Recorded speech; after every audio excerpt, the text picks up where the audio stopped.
I just want to say, if you are passionate about this issue, watching my video and then not commenting is not doing any good either. Say what your piece is, have the conversations. I don't think we should be saying shut up, but I do think that we should be disagreeing when people are wrong.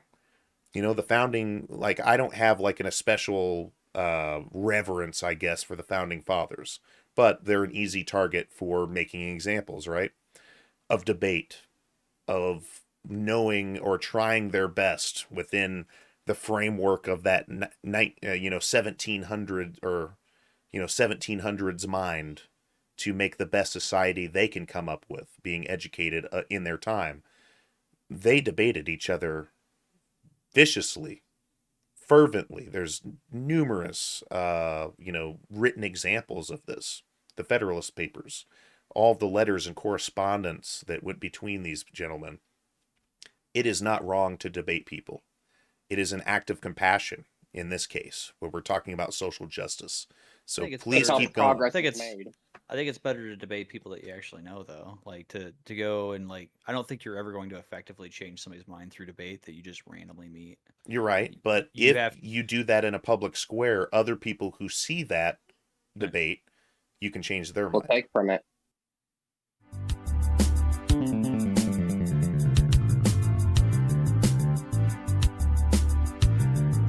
Welcome to the Fresh Squeeze Podcast. Welcome to the Fresh Squeeze Podcast. If you ever see me walking around with an afro, be worried. I agree. Definitely. Good. Were you wanting me to disagree? What? You don't seem pleased with me agreeing. I'm displeased in general, sir. Okay. Isn't about me? Isn't a beard good? Isn't a beard typically just an afro, but on your chin, anyways? It is. That depends. Afros are usually more tangly than beards. I mean, some people have tangly beards. Well, coffee is dirty bean water, and claymores are just angry Play-Doh. At what point does it become a beard fro instead? Is this go into the whole conversation about how I just discovered a slang term for children? And what term is that? Boner mistakes. Yeah. Yay. Is it For Children by Children? Name of our new band. For Children by canceled. Children. Oh man. Well, speaking of canceled, we're going to be talking about, and I listed this on the Facebook post here for the live event. This week, we are going to be talking about woke culture, Hogwarts Legacy, art versus the artist, bad people whose work changed the world, and ethical consumption under capitalism. But we've got like a little special segment. I don't know if you want to give a quick update of what is going on Kerbal. We have a live feed over to Kerbal. Is that correct, Schlooby Snack? Yeah, we do actually. We still have some time before we actually see any activity. Our field agent isn't there yet. I got it. Well, I am here in the city, but we'll see. I'm waiting for them to contact us and let us know when they're getting ready for the launch. But hopefully we'll have some footage of that soon. All right, sounds good. So I think let's just start off talking about woke, and we need to get first off to definitions, and there is nuance to this, right? There's nuance to just about everything. So first off, we were kind of having a little sidebar conversation starting off here. Would everybody agree that it be on any part of the political spectrum and be exhibiting woke behavior? Yeah. What do you think, Dylan? Well, here's what I've also noticed about this woke thing. I thought originally being woke, hold on, let me rephrase that. woke, air quote, was being like, I thought it was like believing all of those conspiracy theories that we're caught, that our freedoms are being slowly taken away. I thought originally that's what that was. Yeah, I remember that. But then here's the thing, because what I've noticed this, because I just now realized this as you were talking about this, I noticed that it shifted from believing in these very far-fetched conspiracy theories mixed with the pseudosciences, and went from that to now it's just like everything is either racist, anti-Semitic, or it's transphobic. And especially with this Hogwarts thing that we discussed and I think in the last podcast episode, or if not, or the one before. We haven't talked about it yet. We've just talked about it in chat, in Squeezebox chat, but not actually on an episode. This is the first time we've really just specifically addressed Hogwarts Legacy, or really anything as far as the social movement behind what has happened since the release of Hogwarts Legacy. And the only reason, see, one would think you could just use very simple language to describe and to talk about this particular subject, but you have people that are very, very, very critical of defining everything. Any of this. No, I'm just saying, even the act of defining this and then also talking about the outlying factors from people who are woke. And that's really where I think the fundamental first disagreement is first, how do we even define what woke is? So let's look on the intermission here screen. It looks like I'm a little bit offset there. Hold on a second. I got to fix my camera. But yeah, I just thought I'd bring that point up because I remember a few years back, it was like a conservative kind of thing to be woke because your freedoms are being slowly taken away, like with the guns, the vaccines, who's getting into office, this and that and this and that. And then now I'm seeing the word woke and also what's now being called as wokeism being associated with like the thing what's going on with Hogwarts Legacy because J.K. Rowling is as a known transphobic person, and also I've also heard that the goblins and the elves are supposed to represent those who are Hebrew because they are greedy, which I felt that's was just reaching. Racist. That's just racist. It's racist, and it's also like reaching too. I agree. It's both reaching and it's just straight racist because it's like, oh hell yeah, and the reason I'm saying that is because I'm going to make the point of all of the people that want to call said person, and it doesn't give me a ton of pleasure to like defend a person like J.K. Rowling, which I don't like, but you got to give merit where merit's due. Where is the intent? Exactly. Where is the intent? We got to approach this from a rational standpoint, because if you start approaching it from an irrational standpoint and just attributing, the entire, throw the book at a person of any way that you could possibly interpret their work, some of those interpretations being potentially racist, they should not be responsible for your interpretation. Now, granted, if it is explicit, Mein Kampf or something like that, which I guess that's not necessarily art, that's more of kind of like a declaration or whatever, but there is such a thing as art that is explicitly racist, explicitly bigoted, or done for especially a racist or bigoted purpose. So, but I would and we've say seen that does not fit Harry Potter. It just doesn't. And I've seen racist arts, depiction of like black people in a Holocaust museum up at St. Louis, because I was on a trip for my 3-week course called Religion of America, and we toured St. Louis of all like the most biggest like religious buildings in the city, and we went to a Holocaust museum for our section of Judaism, as well as we went to a Jewish temple as well. But we went to the museum first to learn about the Holocaust, and we've seen ancient old posters and propaganda that was used back then that both America as well as well as Nazi Germany have made, and there was really, really racist depictions of Japanese people because of Pearl Harbor and the Bataan Death March, and then there was those from about black people, which I think both the Nazis and America also made. And Right. like they were super freaking racist. Like you could just look at and be like, "Yep, that is not art. That's just making fun of a black person right there." Is what you're doing.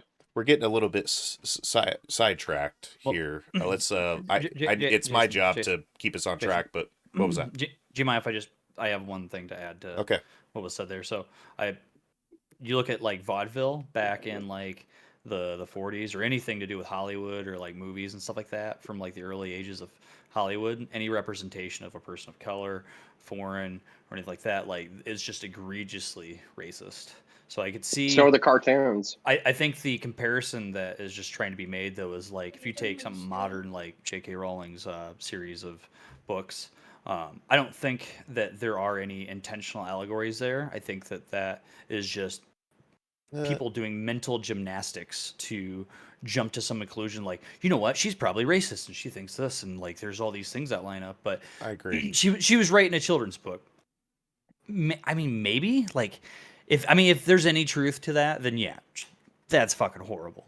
But we have no way to confirm that, and just because we suspect something doesn't mean it's true. Well, and here's the thing: is the justifications that I've been given, and we'll cover that here in a second. I need to put a pin in it because let's just get the definition out here. And I can look up multiple definitions if we really feel like we need to. But I think this one is the most broad and covers, what people are generally talking about when they say the word woke, which is aware of and actively attentive to important societal facts and issues. And I agree, especially issues of racial and social justice, because that's what is popular right now, right? I'm just saying there's numerous movements that we've seen, especially in the past 5 years, around those particular issues. But people can be woke about just about anything. There was people who were woke about vaccines, shitloads of them. There were people who are woke about the earth being fucking flat or not. And I'm just saying that the people who don't think the earth is flat trigger people who are woke about the earth being flat, right? Like, I'm just saying there's a societal issue. Maybe it's much smaller than racial issues. Not even maybe. It is much smaller than racial issues. But there still is that societal issue element of, I'm going to then use a test or argue with these people to try to change their mind, because it's not beneficial for us to have people spreading lies that the earth is flat. Whereas it's also not beneficial for people to have equal rights across the board, or at least, equal opportunity, at the very least. So I think that's where we say, okay, we have the woke definition. One thing I would argue for that, though, is like, at what point do we just consider that to be a fucking litmus test of like, if you're willing to believe that the earth is flat, like, if we allow that information to be spread and people are able to be like convinced of that, I think that's just like a litmus test of like, okay, well, anything this person says is probably not, I don't know, valuable or smart, I guess. And that's true. I can agree with that. But to be fair, people say that about people who advocate for the social justice for trans people, which I think that's wrong. You're drastically incorrect if you feel like this section of people doesn't deserve the same rights as everybody else. I mean, that's just common sense. But conservatives many times, at least in this particular issue, kind of dismiss, oh, well, who cares if, I'm not even going to say it, but just who cares if you want to do that? That's up to you. And if that makes you less successful in life, then that's your problem, is kind of the conservatives who I have talked to who weigh in on that issue. That's essentially what their position is do you, don't put it into my life because I think it's weird or whatever, and be done with it. They could care less. They're not going to care any which way whether you have rights or not, and they're definitely not going to go out of their way, to try to help that. Which it's kind of like color blindness. That's just the definition between an ally and somebody that's not an ally. That it doesn't mean that they're your enemy necessarily, but it does mean that they're not necessarily helping you either. It's like color blindness. It's counterintuitive. Right. So moving on, I think that there's an additional on top of this, which is woke culture. Because these people who are woke and fit this definition called woke are then making actions to influence culture through the internet. These people have existed forever, but now we have the internet, a place that they can be used as a sounding board to get these ideas out easier. Previously people had to have that platform or had to, have the door open for them to even express those ideas through a publishing company or, through the world of TV or broadcasting or whatever. These people have been around. Woke has been a thing. It's just now we're seeing a prominence of this awareness about social issues more and more because there's more information out there. There's more access. People have phones on them and are videoing just issue after issue, which is stirring people up about their fundamental rights. So, and I don't think that the, being woke specifically is an issue. I think that's fine to be aware of social and, racial justice. That's good. But I think that my core criticism of what people colloquially are talking about with woke are these failed movements in social justice, like PETA, for example. PETA was never woke at all. I don't know how do you think that they're not woke? They are. I think they're not woke because they're going about the right thing for all the wrong reasons. But that still makes them woke, but that also makes them politically ineffective. Very true. You can be both woke and politically ineffective. PETA Absolutely. is those two characteristics. It measures to your point, yes. However, I have a particular distaste for PETA because I have been splashed with paint by a PETA activist while wearing a leather coat. Okay. Oof. That's pretty lame. I broke my knuckle on that guy's face. I didn't think that was something I didn't think. Oh, they actually do that shit. They actually do that. South Park. Yeah, I was in California, Chicago, and that happened. There was a rally going on. I saw people holding picket signs. Their backs were to me, so I couldn't see what was going on. I just kind of approached, and when I got close, guy just kind of looked at me all squirrely, like, leather! And then he splashed me with paint.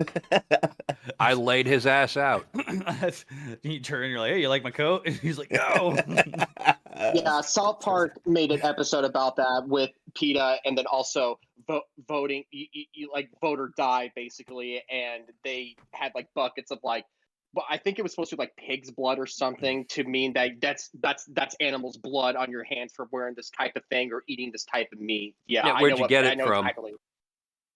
Huh? Where'd you get it from, dude? Where'd you get the animal blood to prove your point from? And that too. Yeah. Yeah, and that's where I'm saying is like there's numerous different what I would call woke movements, and it depends on the issue. Like there's a woke movement that is PETA. There is a woke movement that is BLM. There is a woke movement that is Hogwarts Legacy, right? Or the anti-Hogwarts Legacy. And I think that when I say that those ones are the ineffective ones, it's because of their general approach, and also, in my personal opinion, just based on a number of interactions, quite a few interactions I've had on this over the past few weeks, is that the heart is in the right place, but it's not, the approach is just not effective. You're not, first off, the argument isn't even sound. So like the argument goes, if you play this video game, or excuse me, if you buy this video game, and additionally if you play and stream it, because that's like an additional element, right? You are transphobic directly. And there's a number of different problems with that. And these have been, repeated ad nauseum. But just since we have not talked about it yet, and there could be somebody that sees this video that wants to straw man the conversation or something like that, I want to be very specific, okay? So like the first one is, there is no ethical consumption under capitalism.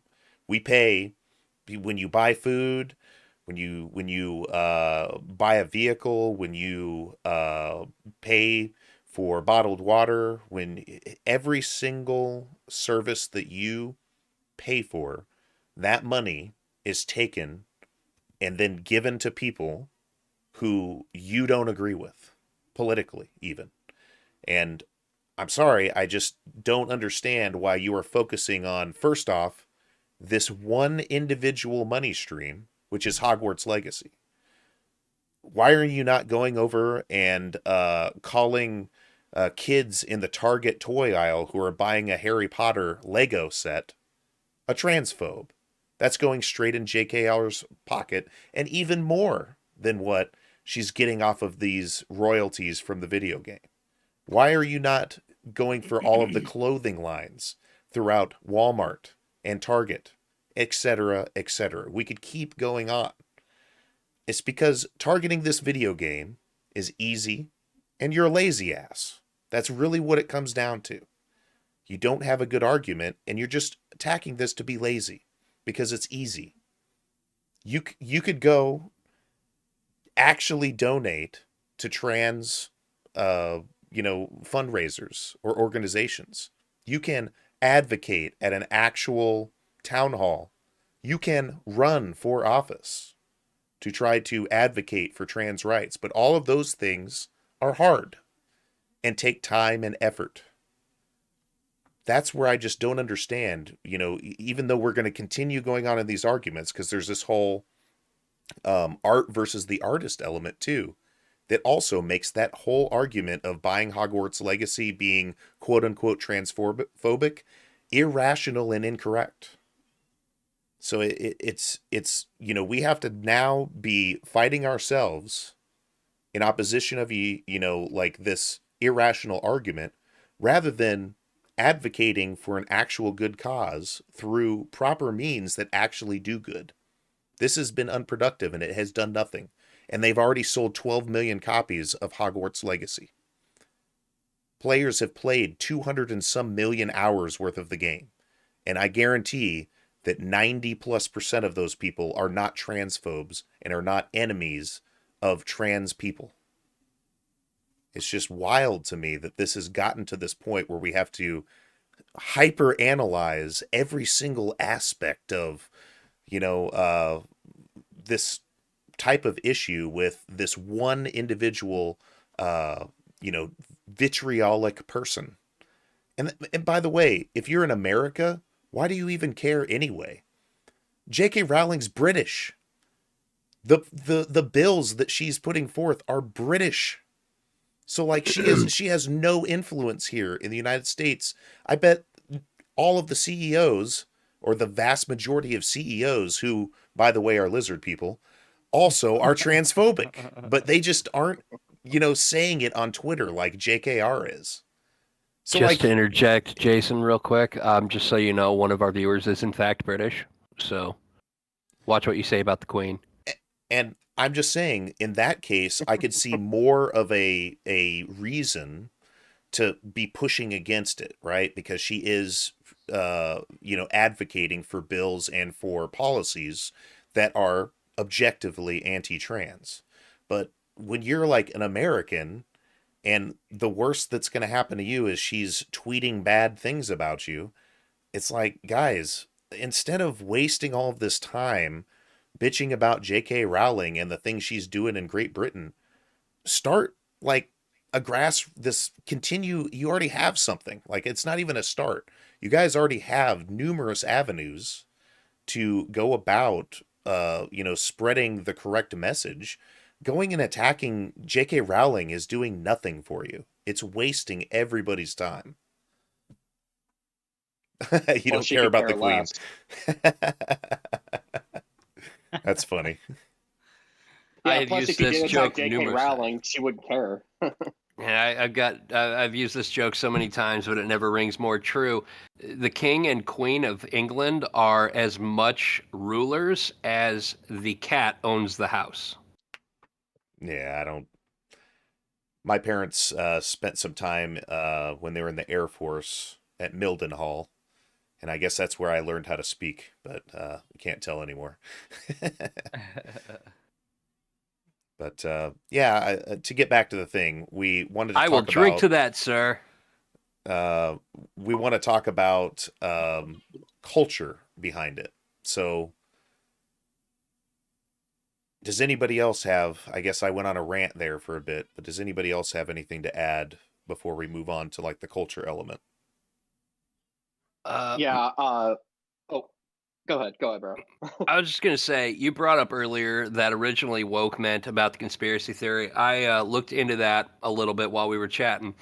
And yeah, originally, the word woke was kind of a pejorative term against folks who bought into the conspiracy theories. This was especially true when Alex Jones was popular before he became complete kryptonite to anybody who ever talks to him. But yeah, it used to be passed off as kind of a joke, like "There's chemicals in the water turning the frogs gay. I'm woke." That kind of thing. Mm-hmm. It used to mean that, but then gradually it just kind of morphed. But I know that definitions of words and even whole phrases can change over time. Like one bad apple now means in the popular sense that occasionally, yeah, you're going to have a rotten personage. This is especially true of the cops. But the original meaning was one bad apple spoils the bunch. Well, And that's especially true even to this day. But I've never seen personally any term or phrase or anything of that nature take on a new meaning in quite so fast. That was literally 2 years, and the meaning of the word changed. So I have been really focused on this first part, but this afterwards even further backs up what I'm saying in this dictionary definition. So it says, as far as I'm not going to read these, I guess, quotes. Those are just, I guess, people's opinions, but what I was going to say is often used in context that suggests someone's expressed beliefs about such matters are not backed with genuine concern or action. So there's these additional elements to the definition, reflecting the attitudes of woke people. Politically liberal, as in matters of racial and social justice, especially in a way that is considered unreasonable or extreme. So I'm just saying, like, there are additional contexts, or depending on what view that you're trying to push, or what movement you're trying to push, that people just kind of have a disdain for. It's like you're willing to, and I do it too, but mine's really more out of not necessarily I mean, yeah, you're trying to push a moralistic narrative, but I would say a lot of mine too is just trying to communicate with people and get into discussions about issues. Just the sheer act of debate in general is something I personally enjoy. But like some people, they're just doing it because they happen to latch onto an issue that is, you know, personal to them. And everybody has those. I'm not knocking that, but don't actually have any intent at doing anything more than just argue on the internet about it.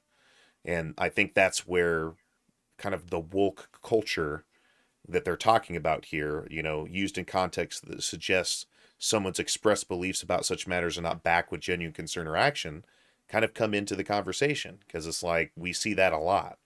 Does that mean that automatically, if you are quote unquote woke, that you do that? No, but it's an observation about that culture that happens often. And that's why a lot of people, use that as the general context, because it happens so often. I'll give you that. But yeah, and what? Go ahead. Oh, it's just what I wanted to add on. It's just that, like back to what I was saying about about them not only just how just ineffective their protests are with this particular situation. I've also noticed an increase of also people trying to say that the game is also anti-Semitic because they thought that the goblins and the elves, who were really greedy with their money, was supposed to be a racist representation of those who are Hebrew or practice the Judaistic faith.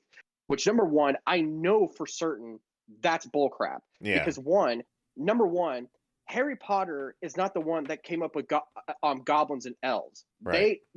J.K. Rowling is not the creator of that of a non-existent species. There's so many other franchises.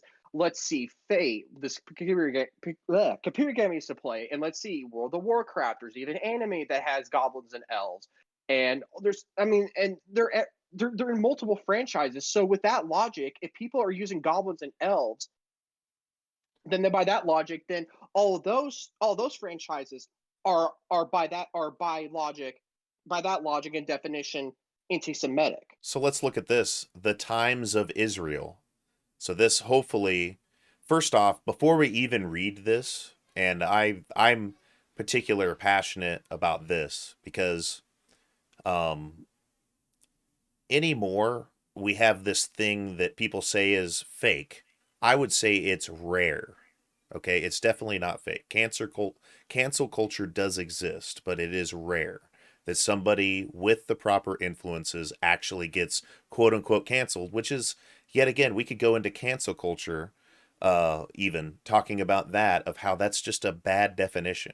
Okay, like those people don't typically ever get canceled, but they are referring to this culture where people are trying to get them canceled. And in some cases, they are pretty effective at least events getting things canceled. I did a video on this. You can check it out on my YouTube channel called the Vox Sam Harris debacle, where Charles Murray has been canceled on numerous campuses. For simply talking about things that had nothing to do with the issue that they're canceling him for. But, ultimately, I think that, yeah, like we need to not to get back to the major point here, we need to not be accusing people of something as vitriolic and wild as racism, because they have a character that's been used for centuries in classical folklore. Okay, this is wild, and to even suggest, because in the case of goblins, it's in fact incorrect that had anything to do with a Jewish connotation.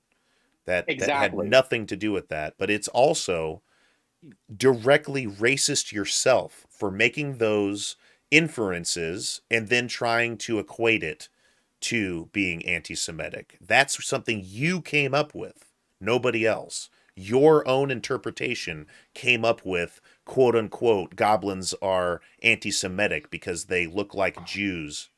That's ridiculous. It is. Stop that behavior. It's irresponsible. Yeah, you're perpetuating a stereotype is what you're doing. So you're jumping to a conclusion. So here we go. Times of Israel. Jewish groups defend J.K. Rowling over claim Harry Potter goblins anti-Semitic. After Jon Stewart, which, dang it, Jon Stewart, I like a lot of your stuff, but you're just fucking wrong here, dude. Seriously? Wow. That's really racist, Jon Stewart, on your own freaking race. Seriously? I'd like to point out that being a Jew is not a race. It is actually a creed. However, Hebrew is a race. No, Jews are a race. Absolutely. They definitely are. I got that backwards then, don't I? I thought it was. They are both. They are being Jewish is both a religion and it is also a race. But just because I learned incorrectly. Just because you are a practicing Jew does not mean that you are a racial Jew. I thought it was an ethnicity. Like there's plenty of white people that don't speak English, like Russians or that's a nationality.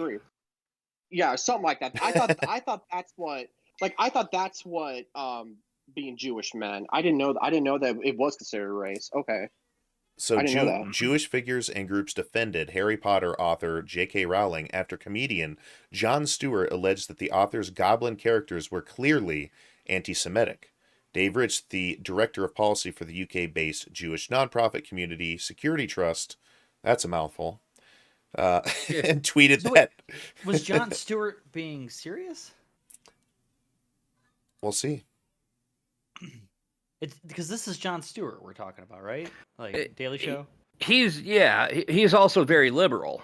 He does say like, so that could be part of it. Politics, but that very much sounds like something Jon Stewart would say as a joke. It does actually, and to me now this is just my read on this. If Jon Stewart says, "Hey, she wrote these to be caricatures of Jews," then I feel like that could very well have been a joke. But then some of his viewers saw it as, "Oh, he's spitting facts." I'm just saying this, and granted, we have to give some benefit of the doubt there. Jon Stewart is kind of this, both a kind of semi-journalist, news guy / comedian. So there's kind of always going to be an element of comedy when you're watching something with Jon Stewart in it. But this here, and I'd like to actually, let's just to make sure we're covering our bases here. Jon Stewart, because it's on this show that is free. So this isn't like some other Jon Stewart, like the guy who used to, the guy who used to own my house was what was his fucking name? Who's that guy? The frog guy. It's right here. Jews. Who's the frog? Okay, here we go. Alex Jones? Yeah, Alex Jones, the guy who used to own my house. The guy I just mentioned? Yeah. Here we go. Here we go. This is it right here. John, every time we talk, I've been the... Oh, I forgot to share it in Discord. Just a second. Yeah, I was going to say, dun, dun, dun. So the guy who used to own my house, his name was also Alex Jones. So maybe this is just a identity. Must suck. Are you guys on it? Yeah. Yep, almost. Let me get it restarted. Now I see it. Okay, here we go. I was loading. Every time we talk, I've been to bar mitzvahs. Have you been to bar mitzvahs? I found the 2 Jewish people in Mississippi, and I'm befriended them. I think it's a wise choice. What was a bar mitzvah? I can't be anti-Semitic. I know a Jewish person. It was fun. A lot of fried food. See, back in the day, before bar mitzvahs became a thing, you just did them in the back of the synagogue. Like, you did your thing. You had to... I want to get the full context. This isn't exactly it, but apparently it's in this clip. So I want to get the full context of when he said that. Read from the Torah, and then everybody would have like pound cake, and you go in the back room. But now today, it's Nicki Minaj goes to that. It's a prom. Now, it's not even a prom. It's more like a demonstration of Gatsby. It's basically like saying, the Jews have arrived, and we are going to dazzle you with the access. The Jews have arrived. What chapter of Harry Potter is that in? That's one of. That's when they get to Gringotts, right? Can I tell you something about that? Is Harry a Potter? Wild thing. Here's how you know, and this is the whole thing, and you don't have to use this, but this is true. Here's how you know, like Jews are still where they are. Talking to people, what I say is, have you ever seen a Harry Potter movie? And people are all like, I love the Harry Potter movies. Like, you ever see the scenes in Gringotts Bank? And they're like, I love the scenes in Gringotts Bank. He's like, do you know what those folks that run the bank are? And they're like, what? And they're like, Jews. And then I remember, and then that person says, "No, goblins." And then you go, You're like, "You hear yourself?" Let me show you this from it's the Protocols of the Elders of Zion. I just want to show you a caricature, and they're like, "Oh, look at that! That's from Harry Potter." And you're like, "No, that's a caricature of a Jew from an anti-Semitic piece of literature." J.K. Rowling was like, "Can we get these guys to run our bank?" And you're like, "This is it's a wizarding world. It's a world where it's you like can imagine anything. The train station has a half a thing and no one can see it. And we can ride dragons and you've got a pet owl. And who runs the bank? Who should run the bank?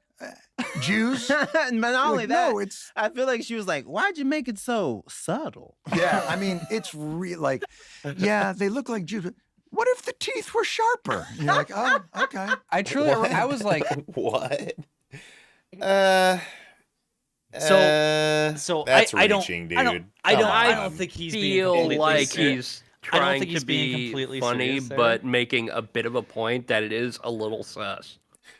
Let's look at Harry. We got to look at this, dude, because I'm no Harry Potter fan or anything like that. I've only seen the movies. Let's look at what are they supposed to be, trolls or something like that, or what are they? Like what banker goblin. They're goblins. So they're goblins. That's a fucking goblin, dude. So goblins have looked like goblins since fucking the whenever goblins. That's historically inaccurate. Goblins are green. Yeah, that's who goblins. Where's it at? Breaking. No, that's only the green goblin you're thinking of. I've seen green goblins in other games. Does anybody? I know one of you fuckers has a D&D book. Open a D&D monster guide and look up goblin. I'll do you one better. I will just type in D&D goblin into good old Google. So this is Gringotts right here. Here it is, right here. Okay. Yeah, I remember the scene vividly. Okay. I mean, it looks like a fucking goblin, dude. Because it's skin color, like it's like a white, or a Caucasian skinned. Is that why we're saying it? That's my point. That's my point. Is it because it's not green skinned? Is that why is there a black goblin in here Indian? Is there an Indian one in there? Are we? Chinese? I just what does a Chinese goblin look like? Oh God! I would imagine it looks Chinese. I'm just saying that to me is a stretch, and this is why. Because in order to be able to say that, you must have intent. There are people who are bad at certain aspects of writing. Maybe that's what's here. Occam's razor, guys. Come on. There you go. I just posted you a link in Discord, Jason, of goblins from D&D. Do people just think that J.K. Rowling was like, you know what? I got to make sure that people keep hating Jews. So I'm gonna make them a bad character. We gotta have these goblins. And this shit's gonna pop off. So I'll be contributing to the. See, that's my point. I mean, when I first saw the Harry Potter movie, I just thought that they were goblins or just a magical race of creatures. That's all I thought. Nor that I have any thoughts of it supposed to be trying to make a caricature of this right here of a race of people. Not once have I thought that. I don't know where. If I had happened to write a children's book that became extremely popular, and all of a sudden people were saying this, like, I would just be like, do you think I had the forethought? Yeah. To try and do this as a message to influence the world?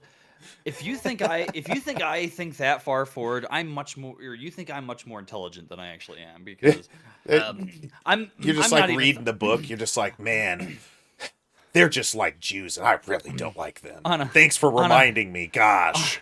On a good week, I've got maybe the next get out of here, dude. On a good week, I've got maybe the next 2 weeks planned out. I'm not planning that fucking far. Yeah, I would like to point out Rennick Sart's comment that being part Jewish, she identifies as a gremlin. But pretty big distinction there as well, because goblins do not attack airplanes. So continuing on here with this article, sorry, we got a little sidetracked, but I wanted to make sure we were getting the context there. Thank you for asking for that. Also, I'd like to point out we are 4 grown men arguing about goblins for at least 10 minutes. I'm not arguing about, I guess, goblins. I'm just arguing with the distinction that people are making that J.K. Rowling is somehow racist against Jewish people because she put goblins in a bank. Don't goblins already get shiny things? Isn't shiny like a thing that goblins say all the time in a lot of different games? Yeah, it's in their nature. They are all about the shiny stuff, right? And that's my point. Does everything that is attracted to wealth all of a sudden Jewish? Or have a Jewish connotation? Like, I'm just so confused here. Dude, I would argue not. This is quite literally a case of people just being like, you know what? I'm so fucking smart. Right. I've unraveled this secret. Right. They're not only they're not only overestimating the intelligence of this public figure. Right. They are vastly overestimating their own intelligence. Well, and just by logic, whatever other franchises uses goblins and elves in their storytelling, that makes them anti-Semitic. Hell, there's even Japanese franchises like Yu-Gi-Oh! There's plenty elves and goblins in the monsters that are used in Yu-Gi-Oh! And then there's Goblin Slayer. Goblins are just villains that will like kidnap children and livestock. And there's a guy that just goes there to kill them because, they're goblins and they need to be destroyed, not because these guys are Jews. I hate Jews. Well, that's stupid. Well, one other thing, it doesn't even stop at the anti-Semitic thing. So we're only talking one aspect. So then when you're just like, okay, whatever about the goblins, and once again, I enjoy this. I'm not complaining. I had, for me personally, it was enjoyable interactions. Maybe some people don't like that, and whatever. Everybody's got their vibes. But the next thing is, she's also racist against black people because she named a character. I don't remember the first name, but the last name was Shacklebolt, and it's Kingsley. Shacklebolt, and it's a black character. And it's like H.P. Lovecraft named some of the creatures, like one of them is called Shub-Niggurath. That is an entirely different point that I was going to make a little later. So we'll talk about that, but I refuse to say that out loud. I'm just saying, once again, you have to prove the intent. Like, even if something, okay, I can see where you're coming from or where the person, this fictional person we're talking about now, but like a fraction of the internet has been talking about for a few weeks now, and really for years now, they've been making this argument. Is like, you have to prove J.K. Rowling was there. You know what? I really strongly dislike black people enough that I'm going to make a character with the last name of Shacklebolt. And second off, it's like, the J.K. Rowling didn't even write this book because she thought she had a good idea for a story. She was just like, all right, I got a good idea for all these minorities. I gotta make sure I keep in their fucking place, man. Right. I just want to make sure that the bigotry transfers through. We've had it going for a long time now. We just need to keep it going through subliminal messaging. But the other one was Cho Chang. So they have a character named Cho Chang. And are you trying to say that if I go to China and start asking for, is there a Cho Chang, that nobody would turn around? Come on. I'm just saying that is a name that could exist within China.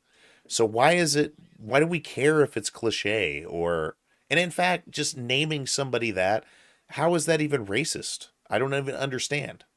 Like, it's if you the said sound that a cash register makes. Cha-ching. But that one's an even farther stretch than Shacklebolt, because it's all like, come on, guys. I'm pretty sure that there's such thing as a Cho Chang that has ever lived. I am willing to bet you that there are at least, 10 other people in China right now with the name Cho Chang. Yeah.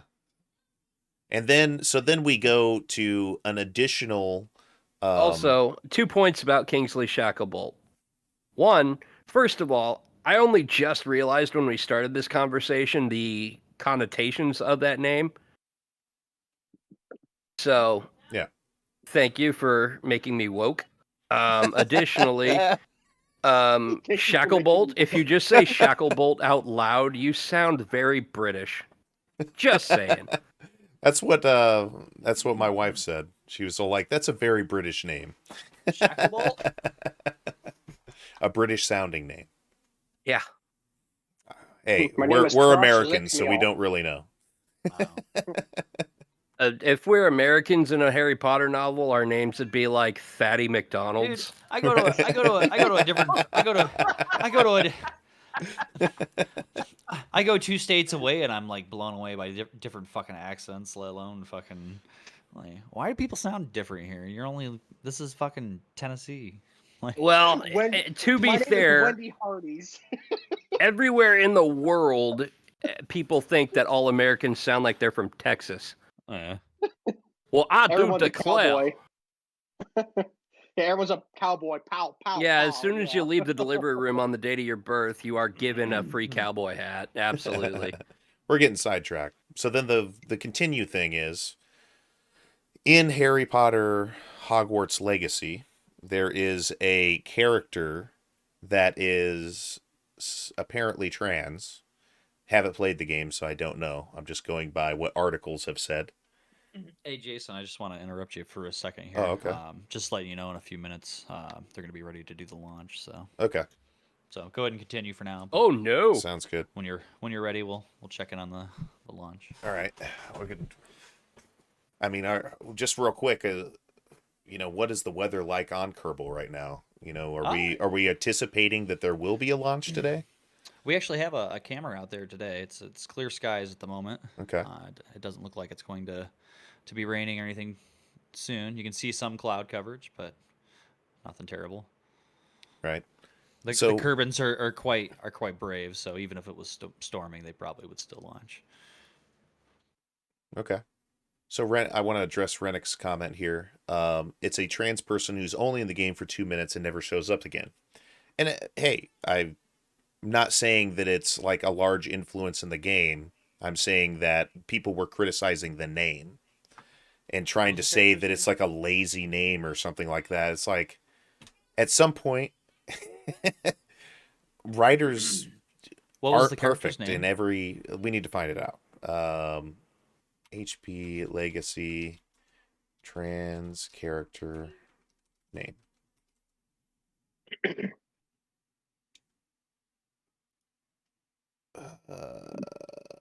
Sirona. Sirona. Coronavirus.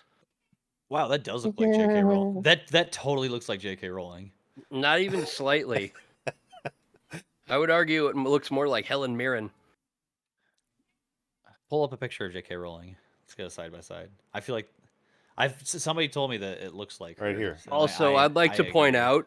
I would also like to point out that the only person who has said J.K. Rowling's name correctly this entire stream is. Okay, I'm sorry, J.K. Rowling. It's rolling. It's rolling. Rolling. Yeah. Wait, what? Are you saying I'm the only one that's been saying it right? Yes. Oh. Well, so you got all indignant when I said you were correct. That's a stretch. That was different than how that conversation normally goes, but okay. I don't think it looks like extreme stretch. Rolling Stretch Armstrong can't stretch that far. Maybe not. Sirona Ryan. I guess I had looked at a picture of her recently, but first of all, I would like to point out I don't know if I've ever met a single British person named Ryan. Well, that would be a last. There are plenty of Bryans, but Brian. Sirona Ryan. Sirona Ryan. But yeah, that sounds like a pretty normal name. That sounds like a very unisex name, honestly. Sirona. Well, no, Sirona's a very female name. So so getting back to like Sirona. I don't think I think that it's exactly what we've been saying. It's people hyper focusing, trying to find any, grasping at straws essentially to try to find anything that is questionable within the content. And I think that is both wildly unproductive. It's definitely not lazy because, I mean, shoot, you'd have to go through a lot of stuff, I imagine. But maybe in some cases it is lazy because they're just looking at an article that says that. So then they're like, well, I'm just going to take that position now because I'm not going to read the entire work of Harry Potter to determine whether or not there's some racist content in there. Additionally, I would like to point out that the people only started taking stabs at that kind of thing when the controversy started getting bigger.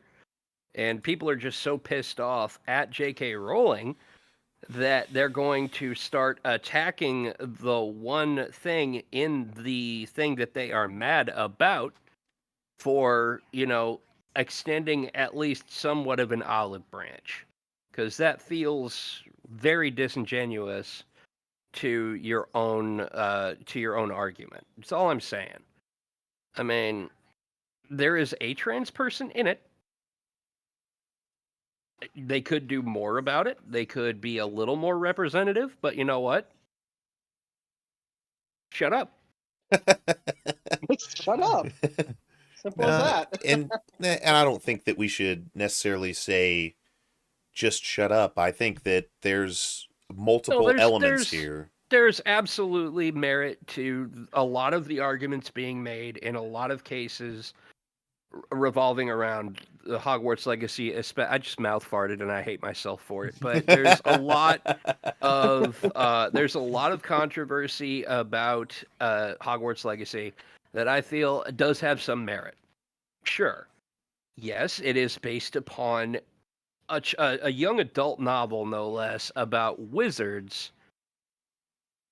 But you got to realize also, the Harry Potter world takes place in the late 80s, early 90s, in the books and movies. And that was a time when woke culture wasn't really a thing. So you're saying that the book needs to be historically accurate for its time period? I'm not making excuses.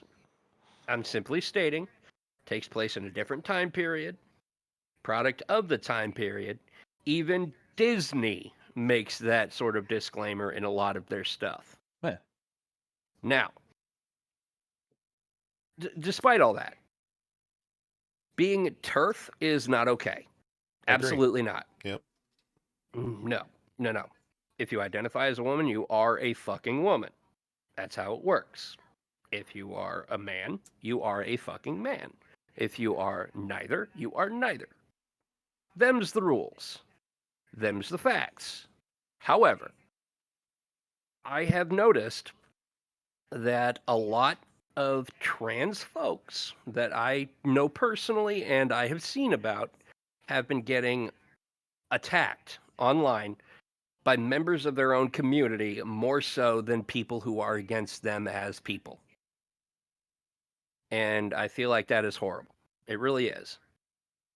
And I think that is a topic of discussion we should make as well. Okay. So, like, how is the harm happening? Well, for one, if example, one of my friends from here locally has identified as trans for, I want to say, the better part of a decade now. It was just after high school for me. And she was talking in a forum. There are screenshots on her, well, she doesn't have Facebook anymore, but there were screenshots on her Facebook of some arguments she was getting into with some people where, now, these arguments were based around people that messaged her out of nowhere, just attacking her for being trans. First of all, fuck those people. Sure. Now, she's always been kind of standoffish, so she responded in kind. She got mouthy, she got lippy with these people and called them out. And then, in one instance specifically, another trans personage, local also, came into her private messages and stated, "You are making the world worse for trans people by giving these bigots the time of day." and basically just started attacking her, saying, "I'll bet you aren't really trans. I'll bet you are actually a man, and you don't believe anything that you're actually saying. You are just, I can't remember what word was used, something like setting the stage or something of that nature. I don't remember. Yeah. But yeah. That sounds like transphobia. Yeah, a little. I mean, It kind of does. It does. Just a tiny bit like transphobia to me. Yeah, for sure. But that kind of thing happens. It sounds like. I think that is. Oh, but Well, I mean, can what's a their trans justification can a for it trans going to be person- other than I am trans, so I can't be transphobic? I would say, can a trans person have transphobic views? Yes. Oh, absolutely. I think Yeah, they can. a black person or someone that's non-white can be racist, and I've met a racist black person before. Well, I'm Very much guessing- so. It is very much possible. Well, isn't It's that- actually very that's a- common. That's a Dave you Chappelle can skit, act isn't it? you can Racist act black guy, in black guy that's opposition racist to your against best black. interest. Absolutely. Mhm. Plus, racism against whites is accepted. I can agree It with is. that. Yeah, that does fit It probably is. more gatekeeping, but I still Yeah. think that's kind of I stake to the position of somebody wants to be racist towards me. It's like, okay, fine. I haven't really experienced a whole lot of racism in my life, so it's kind of just par for the course for me. It's I just never like, had that problem either, but I have been discriminated against because of my disability, because I am autistic, and I have been discriminated by my classmates and some of my teachers as well, simply because I was autistic, and they felt like that I basically had no place in the classroom due to my disability, when really I actually had a higher GPA than some of the people that actually had no disabilities at all. They were just legitimately stupid. So Yeah. I can see that. that's Well, funny. just to bring credence to another personage who is widely hated, just because I love being controversial, to quote Louis C.K., if I ever had a black person call me a cracker, it wouldn't hurt me. It wouldn't. No, it wasn't for me Just either. like, hey, you're a cracker. Ruined my day. Or a honky. Yeah, I was like, okay, is that all you got? I've been called this and that. I've been called retard. I don't know how many times. You really think that's gonna hurt me? But why is that though? Is that just because we haven't really experienced true Well, it's racism? because And, we don't like experience. we see what is considered racist against other races, and then when that same behavior or thing is applied to us, it really is actually racist. Because if somebody calls you a cracker, I don't even know if that's actually racist or not. Do you think that's racist? I think it Does anybody depends. fucking care? I'm just saying that no, probably we don't care as much because there aren't those societal type structures that have been built around said racism.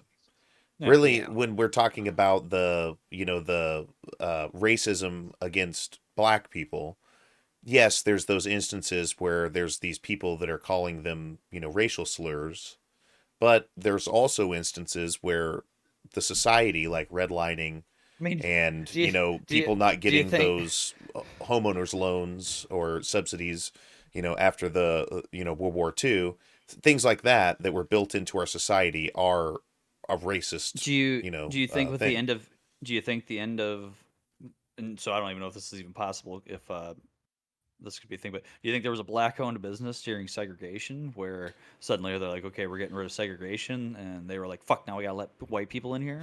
Like, I probably. I mean, no doubt that probably exists, because if you have to cohabitate with people who hate you, yeah, most definitely you're going to dislike them too. They're not in your best interest. Yeah. So I think it makes complete sense. I think it's possible for people to be racist against white people, but I think that there's this sudden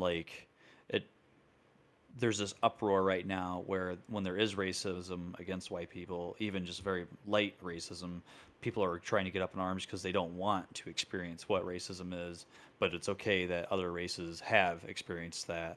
So many white males are trying to keep the good times going, I guess is one way to put it, where they have never experienced racism towards themselves, and I don't think they've experienced what real racism is. Why males? Are you misandrist? White males. I mean, I don't really see white women like complain about racism towards white women. Marjorie Taylor Greene. Well, I guess did she do a thing where she was talking about? I mean, she talked about Jewish space lasers. I think I've heard about that. But Marjorie Greene's a freaking psycho. Yeah, I would prefer to just not talk about her. That's a rabbit hole in and of itself. But I mean, just look at her. She looks like she wants to eat children. Getting back to the woke and woke culture, I think that we need to talk about this cultural element. And, we've been focusing on the Hogwarts Legacy thing.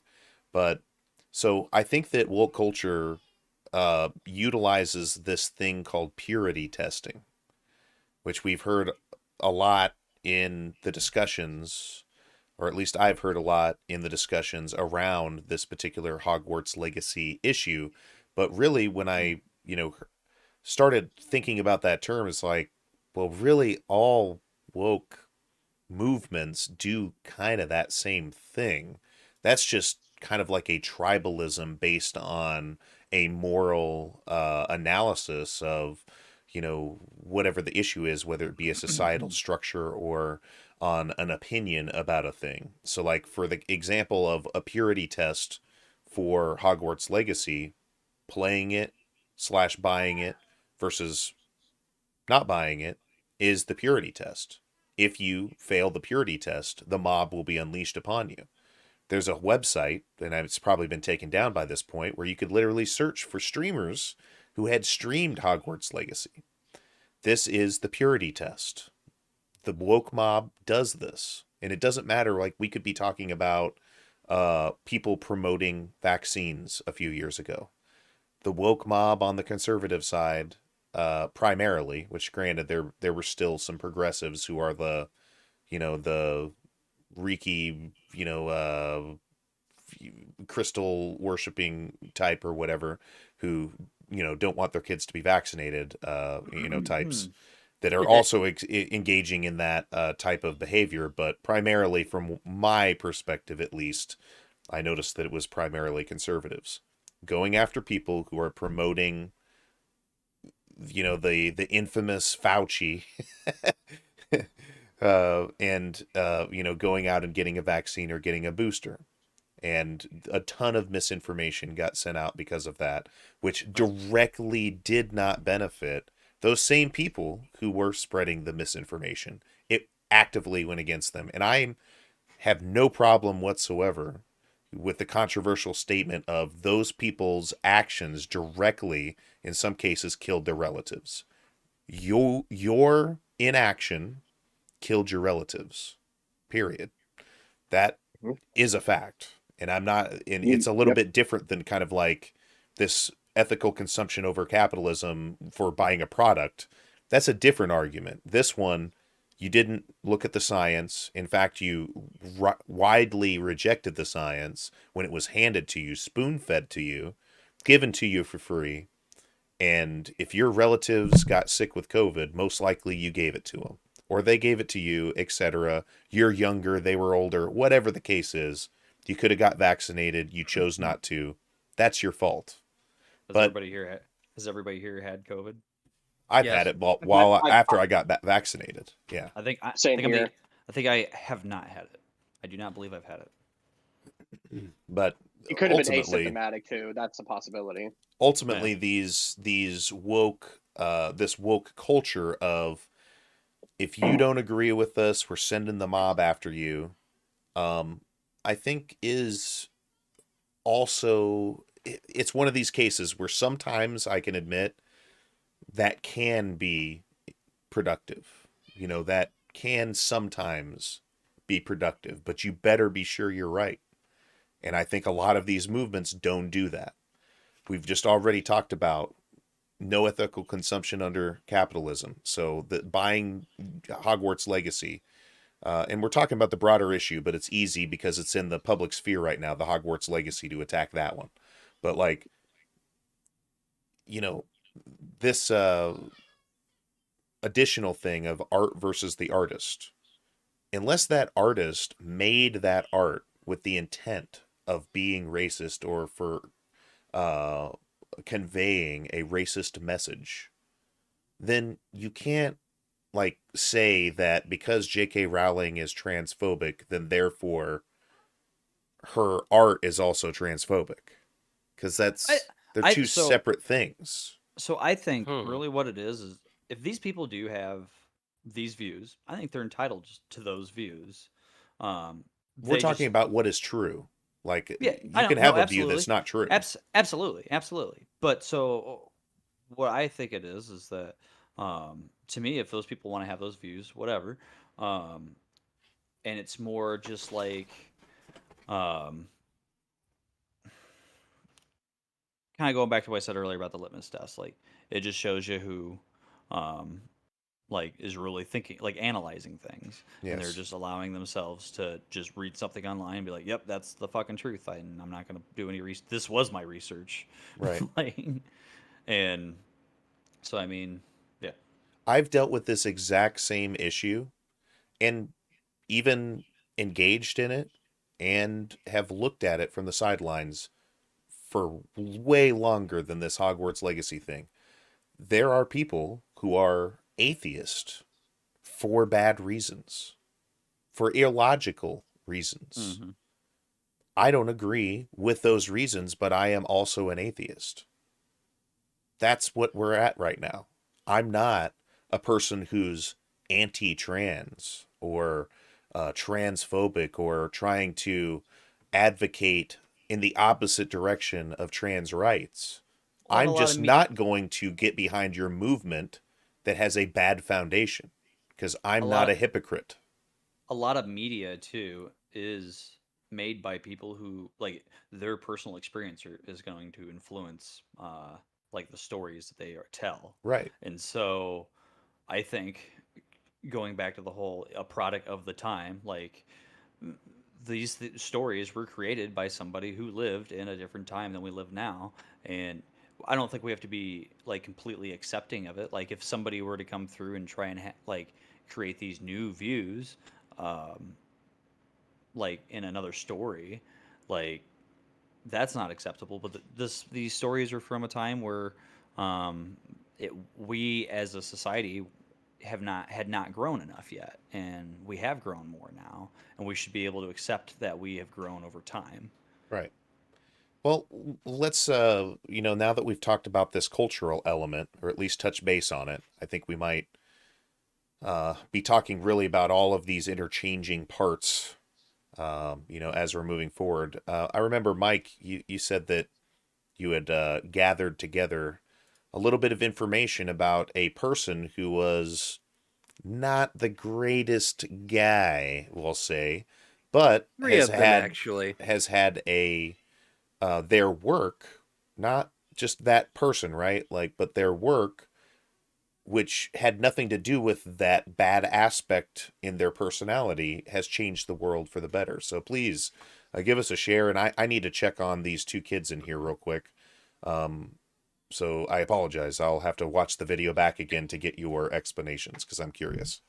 Okay. I already kind of touched base with you on this anyway, so I'll leave the newer stuff for when you get back. All right. So, I have been an avid reader of horror fiction in the past. I really don't read a lot anymore because me no read good, but still, H.P. Lovecraft. Dylan, you brought him up earlier. Mm-hmm. He is, in fact, a horribly bigoted, racist person. Yes, he is. And many people would absolutely argue that it is a product of the time period, because at that point, just about everybody was racist. Mm-hmm. So, why is... I'm glad you brought that up, Rennick. I am absolutely not going to say his cat's name out loud, because I refuse to put myself into that situation. But if any of you are curious, just Google it. Anyway, H.P. Lovecraft... What? You said his cat's name? Yeah, his cat. Whose cat? I'm going to Google that. H.P. Lovecraft. Oh, okay. Yeah. Go ahead and do it. I want to see your reaction. We're getting. Hey, Jason, welcome back, buddy. What's up? We just Oh got my God. Dylan's reaction to H.P. Lovecraft's cat's name. Are you mother? Oh, Jesus. Really? Really? Yeah. Oh my God. And I thought my mom had a racist name for her black cat. Oh God, that's bad. Oh. Oh man. Really? Are we gonna get canceled? No, we're not. I didn't say the word out loud. Okay, We're good. good. So, anyway, yes, he was a very, very racist person. That poor cat. Very, very bigoted in just about every aspect. But he also looked like he could fall apart if you blew on him too hard. Yeah. And also, he also looks like something. He looks like he has always something in his mouth, because I watched this YouTuber. He does. Yeah, because I watched this YouTuber I used to watch religiously. His name is Just a Robot, and he did a segment. He did a video on H.P. Lovecraft and his monsters and power scaled them, and he showed a picture of him, and he said it looks like he's always got something in his mouth. Yeah, and that's absolutely true. It does. Like every picture he's in, he's just. But anyway, back to my point here. H.P. Lovecraft, while being a horribly racist, bigoted human being, basically invented Gothic horror fiction. Basically. Or brought it to the forefront of literature. Oh, he was a tobacco chewer. Okay, that makes plenty of sense. All right, so he brought Gothic horror fiction to the forefront of the imagination of people the world over. People to this day talk about Cthulhu, and people to this day talk about, and to a lesser degree, the Dunwich Horror, which one of my favorite novels ever. Very good, very well written book. But that doesn't detract from the fact that he is a gigantic asshole, a horrible racist, and just a by and large terrible human being. His so does art that mean remains? Does that mean that his art should be banned then, though? No, or not at all. Well, no, and the fact there was a video, I think there was like a strategy / like I can't remember what the genre of it was, but there was a video game that was based on H.P. Lovecraft. And not to mention, Call of Duty Zombies use a lot of the Cthulhu mythos in the storyline, like especially in Black Ops 3. Like there was like a lot of these creatures that look like they like derive from the very anatomy of Cthulhu, because Cthulhu had like a very strange like anatomy, where it was described where if a man viewed Cthulhu, the man would go completely insane beyond return. Dylan, I need to ask you, as a friend, to please stop telling lies, okay? Activision in no way, shape, or form has any manner of depth that would put them in that ability. Just saying. They are the most shallow company ever.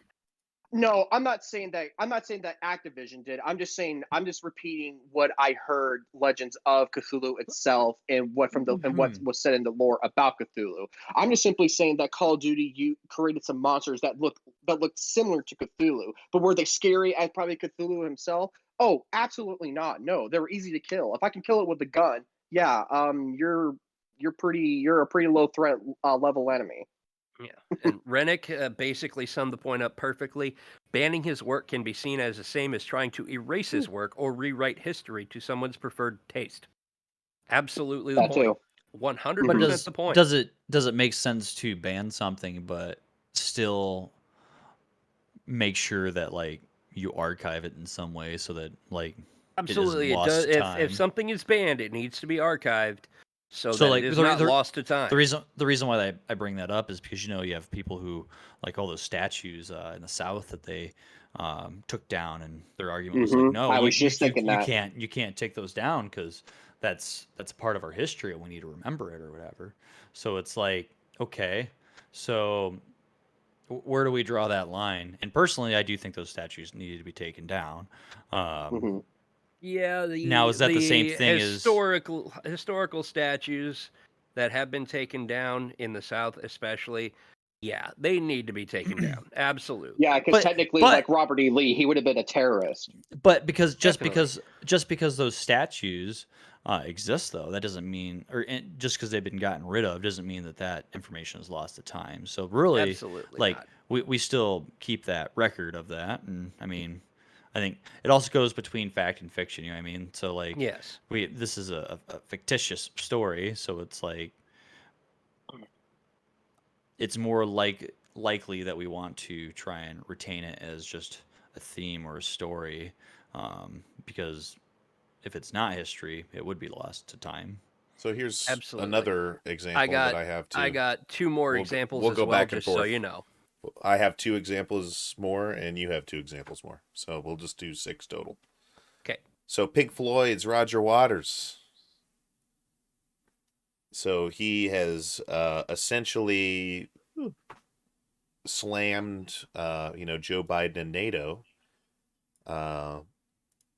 about the Kremlin's war in Kiev over in Ukraine. Just a general not great guy, Putin apologist, and I just really feel like we should just stop listening to Pink Floyd because, if you do that, you support Putin. Like that's the same. I don't know about that. That's the same argument that we're making. Is we can't play Harry Potter because J.K. Rowling's a transphobe. Well, we can't listen to Michael Jackson because he's probably a pedophile. Yeah, we can't listen to Pink Floyd anymore because he's a Putin apologist. That's why I said probably. Look at that article, though. Look at the article. It says at the bottom of it, he is 78. That just kind of harkens to that meme. I believe that Putin should be in the right. Okay, Grandma, let's go to bed. It says he left the group in 85, but I'm just saying the stuff that they made that was famous was already released at that point.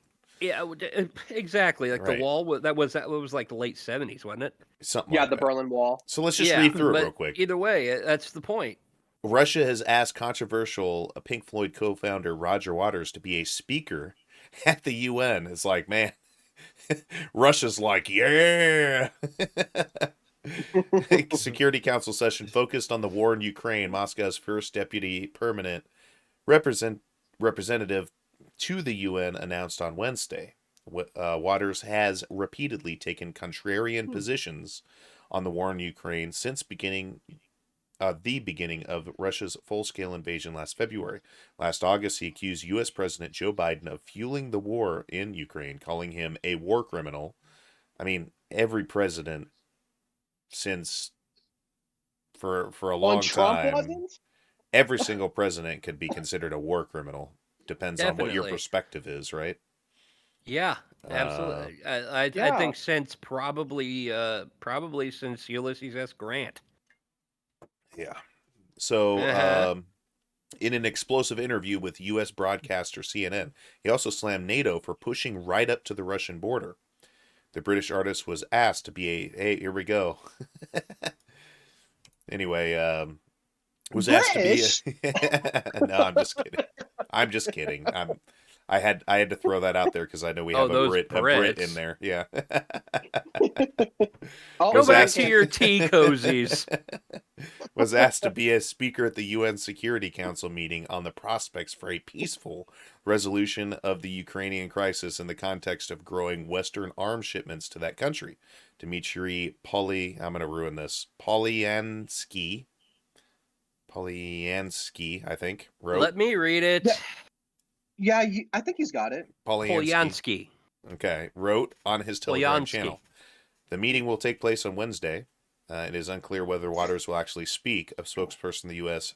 Secretary General confirmed that Russia had invited Waters to attend. So I'm just saying, this guy, these are views now, which I guess before he's also given anti-Semitic views, but ultimately his individual views aren't in Pink Floyd's albums.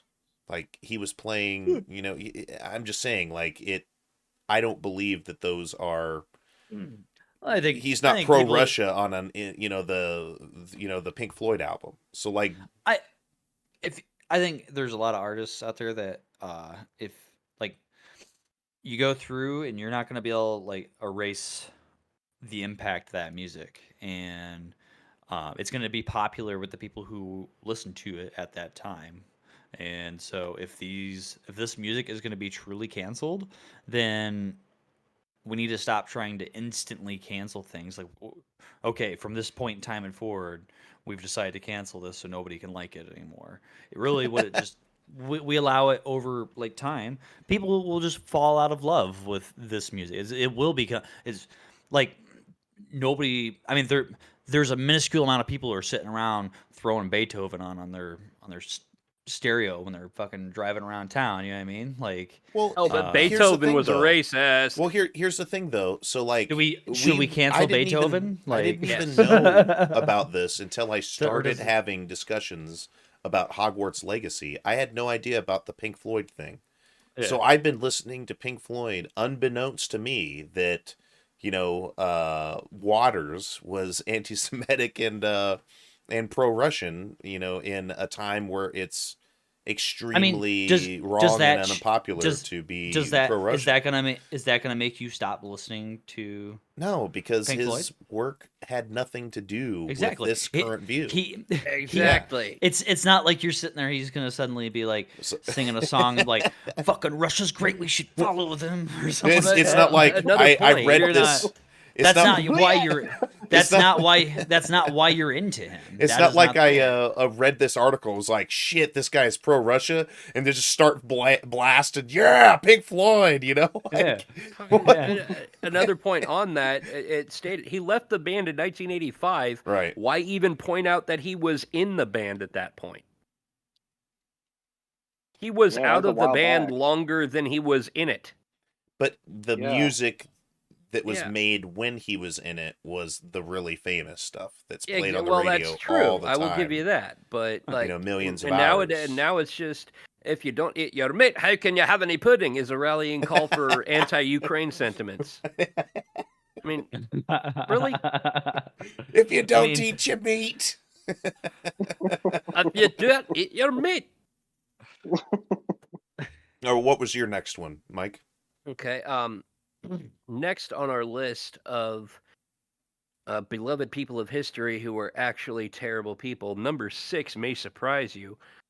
Theodor Zeuss Giesel. Do any of you know that name? No. So Theodor Zeuss Giesel. I'll give you a second. Don't Google it, you cheaters. No, I'm not. No, that name doesn't ring a bell. Is that a character from a steampunk RPG? Sounds like it, but no. Better known as Dr. Seuss. Zeuss. Oh, yeah. I know where you're going with Zeuss is actually how it is pronounced. Okay. Yeah. Zeuss, like a Z. Right. Okay, Dr. Seuss, beloved child author. Well, that makes it sound like he was a child when he wrote the books, which is untrue. Beloved children's author whose works have stood the test of time over and over again. We have had numerous movies about the Grinch and one terrible one about the Cat in the Hat. And evidently... That one was kind of hilarious, I'm not going to lie. Rennick's got it exactly right. Zeuss was a terrible human being. His wife was diagnosed with cancer. She was going through surgery. He had an affair with a woman while she was getting treated for cancer. She then killed herself when she found out about that. Unalived herself. And then he married his mistress. Do you think? Not a year after her body went cold. Do you think Dr. Seuss used the fact that he was Dr. Seuss to pick up chicks? Probably. Like, hey. If I had a little more creativity going on up here at the moment, I would come up with a Dr. Seussian rhyme about it. But either way, walks up to a girl at a bar. He's like, "Horton, here's a who." Horton, here's a hoe. You know what I mean? This one's here's a hoe. Yeah, exactly. So this one's strictly funny. Okay, this one's strictly funny. Has anybody seen any Steven Seagal movies? Oh, Steven geez, this Seagal guy is just again. a piece of shit. So I'm just saying, God. if you've seen and enjoyed a Steven Seagal movie, you are pro-Russia. Yeah, It- but I all right, was. hold on, I hold on. wasn't. That's what I the wasn't- argument they're making. I wasn't done. hold on, I there's- wasn't done with Dr. Seuss yet. There's some context with Steven Seagal too, Yes, though. Like, if you You're like not done with Dr. Seuss yet. Let's stop. No. No, I stop. just want to just mention this real quick. Okay. If you've seen a recent movie of him, you're evil anyways, because those are horrible fucking movies. Go ahead. Yeah, I'll give you that. But I mean, everybody and their grandmother in Hollywood has had an affair. It's true, but Dr. Seuss was also very pro-Japanese internment camps during World War II. Outspokenly so.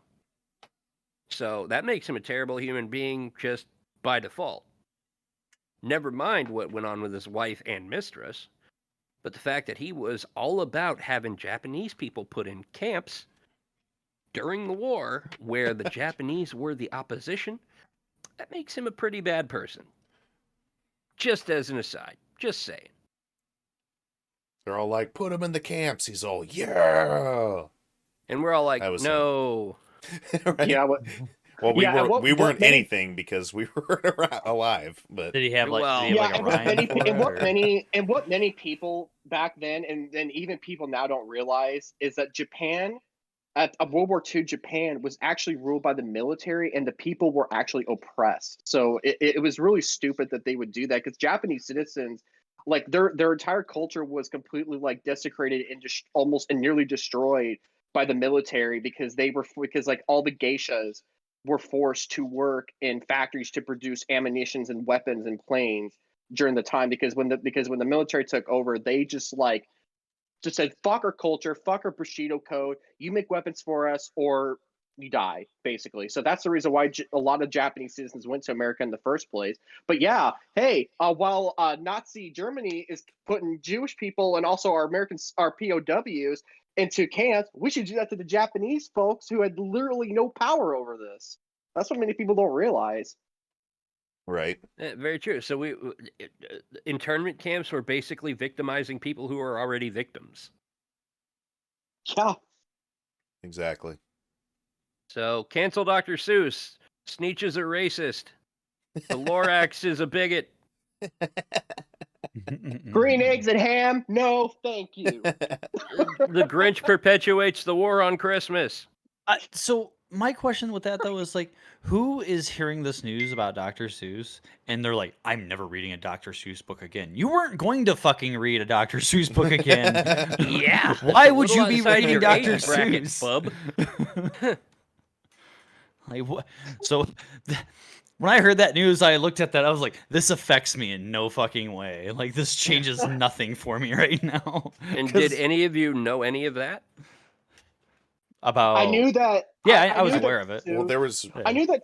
I knew that Seuss was kind of not a good person, and plus, I also know that he also actually tried to write a more of an adult-like novel involving feet, but that novel completely flopped. Like it failed miserably. Yeah, he lost a lot of repurposed it money. into the Foot book, which was a pretty popular one.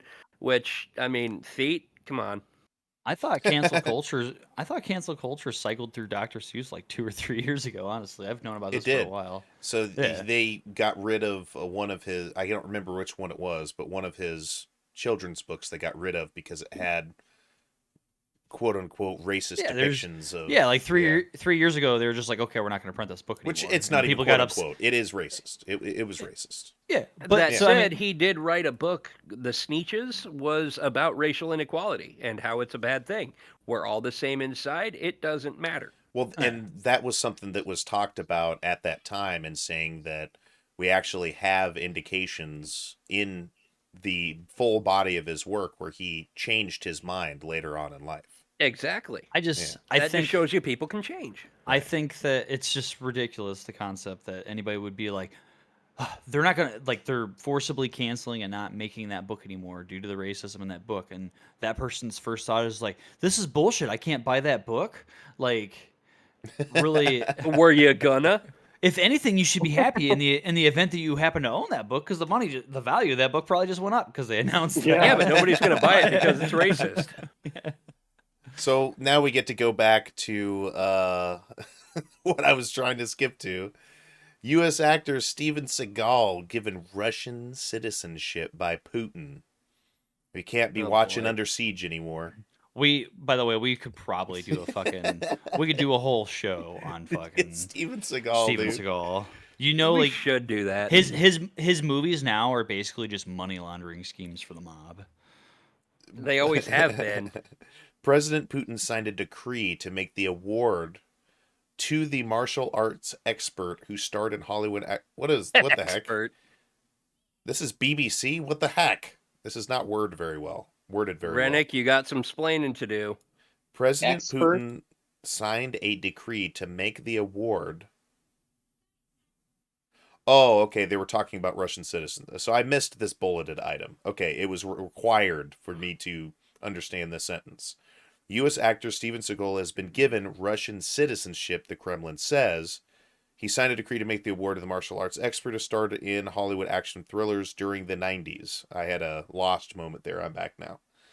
Seagal is friends with Mr. Putin, who he has described as one of the greatest world leaders. Okay. Well, anyway, Mr. Putin's spokesman said Seagal was known for his warm feelings towards Russia, and his status as a famous actor was a reason to make him a citizen. Seagal made headlines when he described Russia's actions in Crimea, which it annexed in 2014, as very reasonable. A keen guitarist. What? We have to see Steven Seagal play guitar. We absolutely do not. He played a concert there the same year, 2013. Mr. Putin reportedly proposed that Seagal be made an honorary consul of Russia in California and Arizona. Didn't he do some shit like that in North Korea too? I don't know. In North Korea, I I'm wonder surprised he if didn't get shot for after that. all this happened, he suddenly started acting like he was Russian. I mean, he is an actor. No wonder why South have Park you ever makes fun of him. have you ever seen his this might even be related to this. Have you ever seen the video where he basically has 20 guys fight him or whatever, and just basically a bunch of dudes running at him and falling over? And he just touches them as they fucking roll by him he's or a something. fake martial artist. He's a fake martial artist, and Well, no, not to mention he is documentedly a good combatant. He's however also apparently I don't know about he's that. fallen off. He's injured other like actors during his movies, but because that is actually how bad he is at his fucking practice, is he's unable to like do it and like not accidentally fucking hurt somebody, like even when they're doing it in practice. You know what I mean? Yeah. But anyway, so that's my number 2. What is your second person in history? Dr. Seuss, and we went over and then that. Third one. Sorry. My third one is a personage by the name of Belcalis Marlinus Almanzar Cephas. Zero clue who that is. Better known as Cardi B. Oh, that bitch. I hate her. Apropos answer. Don't care. I don't care what okay, any of y'all think. I hate her. Wait, is this? I hate her.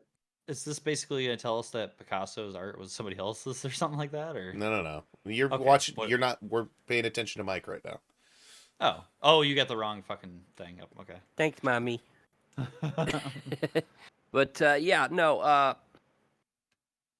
she, at the beginning of her career, when she first hit it big, was noted as bragging during interviews that when she was working as an escort, which, let's not mince words, hooker, she would drug men and steal their wallets. Yep, I remember that. She talked about that as though she was proud of it in interviews, and was on record saying on multiple occasions that, sure, it was not a good thing to do, but I ain't going to face any backlash for it. I'm too famous. Wait, we're talking about Cardi B, right? Wow. Yes, we are. I mean, she's not wrong, but that's a very douchey thing to say. It's not only a douchey thing to say, but she was actively drugging men and stealing from them. Hey, I'm not. That's straight up wrong. No, I'm and saying, and she was luring them in with promises of sexual favors. She should be put on a list. How many women do you think have done that though? Oh, probably many. lots, Many. but Men none of them as famous as her. Yeah, and she has since won a Grammy. A Grammy. All I'm saying is that there are people that have come from walks of life where they're just terrible people and they're gonna do shit like that. Right. And so she's got big old titties and big old ass. Who cares, right? Because that's what freaking society is. Somebody released, what wasn't it, like her publicist or her assistant or something like that released a whole laundry list of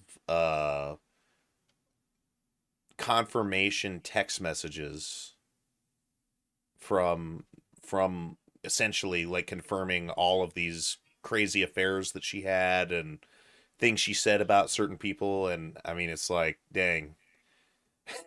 I mean, that just being in the vicinity of Cardi B sounds like drama. Like anything to do with that lady. So do you think the only reason why nothing has happened to her is because nobody's come forward to say anything has happened?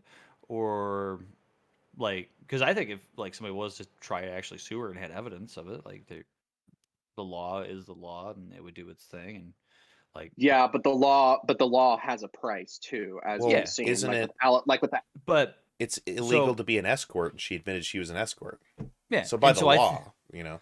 So I think also straight up, like, but I mean, she admitted to crimes committed while committing other crimes. Crimeception. Which I don't agree that, you know, that should be illegal. The escort portion. She's I probably think that should be regulated industry, and you can't have a regulated industry if you're making it illegal, and it's not actually stopping that from happening. You're just making it so that it's less safe. I imagine exactly her crimes may even be kind of like past some kind of like statute of limitations or something like that. But like, definitely. But that doesn't detract from the fact that she admitted to it, bragged about it, and still won a prestigious music award. She also could have lied about it. I just also wonder if there's anybody out there that like sees Cardi B on TV and they're like, "Fuck, that's that bitch." But yeah, Dylan. And but like, I mean, is it possible that somebody just doesn't even realize that they had that happen to them and they don't realize it was Cardi B that did it to them? Like how? That's kind of a crazy thought. Fair enough. Also, that song "WAP" should be considered a crime too. Fair enough. Yeah, it's just what I don't respect about the justice system is that there are many loopholes that especially those who are wealthy and elite can easily take advantage of. Like, for example, I learned in my art class about Alice Walton, who was the heir to the creator of Walmart. I can't remember what the creator of Walmart's name was, but she was his Walton. Thank you. She was his daughter. And what happened was she got severely intoxicated and she went out driving and she caused a wreck that ended up killing a child. And she was about to serve time for drunk driving, and which would have been also manslaughter. But she got off scot-free and didn't serve a single second in prison because she was able to pay the court like millions of dollars like it never happened. Well, look at Matthew Broderick. He killed a dude driving. Matthew Broderick did? Yeah. Who's that? I don't know who that is. I mean, didn't Caitlyn Jenner Ferris also Bueller run over somebody? Yeah, but that was swept under the rug. Completely. So let's move on to mine, and this will be the last one. Let's do it. So, Picasso. Surely that's a household name at this point. Pablo Picasso. His art really is not all that good. That's, I mean, yeah, everybody's got an opinion. Matthew Broderick killed 2 women in an accident. Okay, thank you, Rennick. So how Picasso bled the women in his life for art. 16 years ago, Marina Picasso, one of Pablo Picasso's granddaughters, became the first family member to go public about how much her family had suffered under the artist's narcissism. No one in my family ever managed to escape from the stranglehold of this genius, she wrote in her memoir, Picasso, my grandfather. He needed blood to sign each of his paintings. My father's blood, my brother's, my mother's, my grandmother's, and mine. He needed the blood of those who loved him. After Jacqueline Roque, Picasso's second wife, barred much of the family from the artist's funeral, the family fell fully into pieces. Pablito, Picasso's... Aw, Pablito. Pablito. That is an adorable That is name. so cute. Pablito. Pablito. I don't know why that reminds me of that whole Papa, Patricia. Picasso's grandson drank a bottle of bleach and died. God damn it, no! Oh, God. God! No! Gee. Okay, then. I only knew you for like 15 seconds, Pablito. Gosh dang it. Oh, Jerking home with the boys, I guess. Oh my gosh. Paulo, Picasso's son, died of deadly out. We need to clip that, dude. Like that's clip worthy right there. Anyway. Any name that ends with Ito is cute and adorable. Paulo, Except Picasso's Benito. son, died of deadly alcoholism born of depression. Marie Therese Walter, Picasso's young lover between his first wife. Hey, I mean, three's a party, right? Olga Koklova and his next mistress, Dona Maar, later hanged herself. Even Roque eventually fatally shot herself. Women are machines for suffering, Picasso told Francois Hilo, his mistress, after... And what is that? Mar? I don't even know how to pronounce that. After they embarked on their affair when he was 61 and she was 21. Wow. Eat your heart out, freaking Leonardo DiCaprio. He warned Gilo of his feelings once more. For me, there are only two kinds of women. Goddesses and doormats. He's a top G. He was the first top G, dude. He was the first top G. Did he have a Bugatti? He would have been a new Bugatti. No, I don't think they had Bugattis back then. Anyway, I'm going to look that up. Marina saw her grandfather's... We are laughing too much for this. This is a really messed up story. Yes, this is not going to translate well.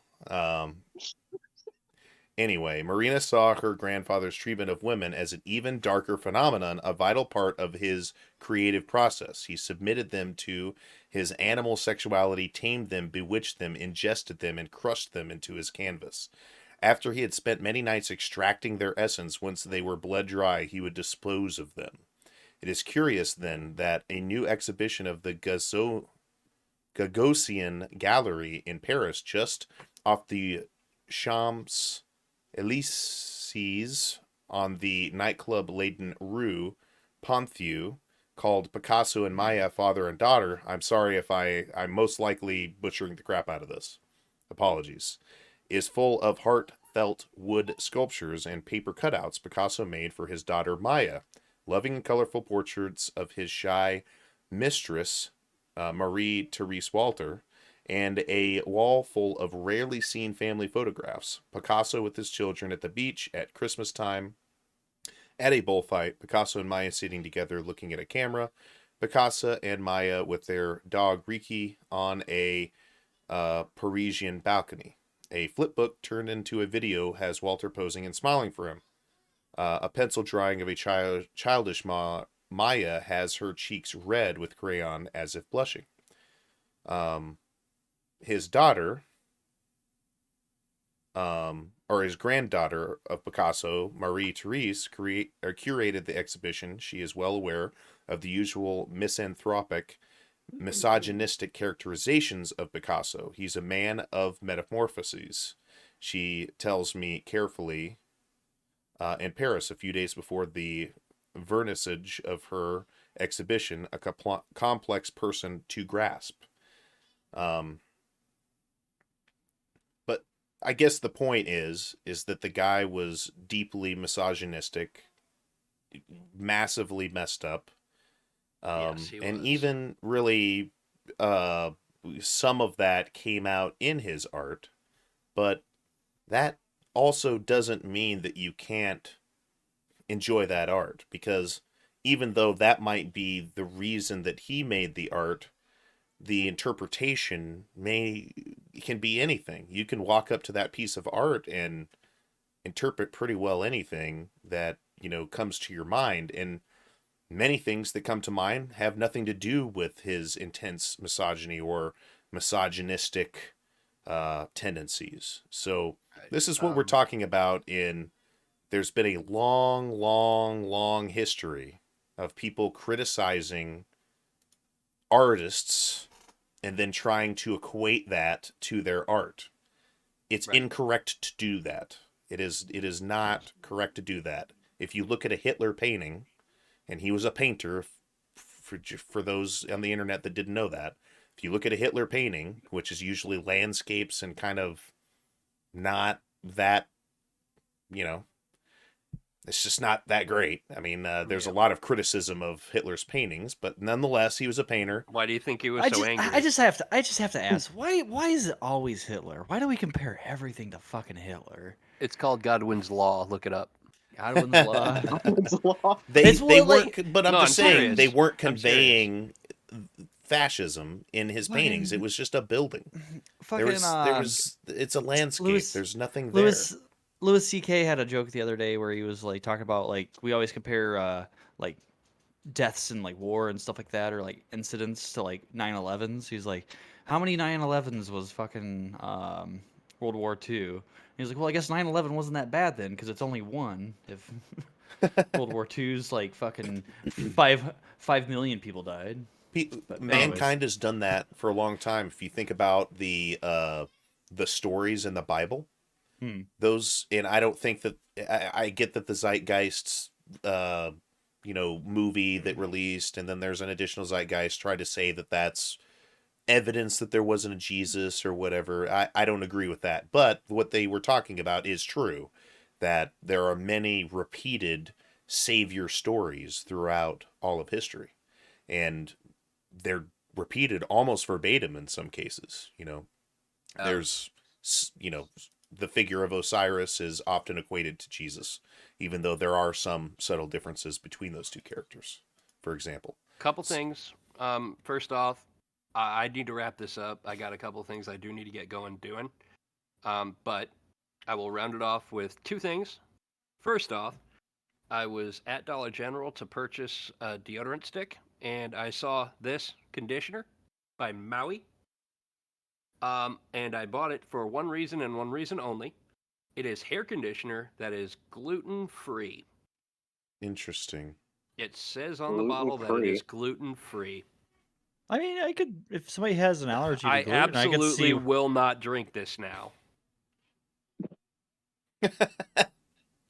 I don't think that gluten can hurt somebody if it's on your surface, scalp. No, it can't. I mean, they could dick fly off. I mean, it's just like it's just like it gets in your mouth somehow. It's like the whole non-GMO thing with food.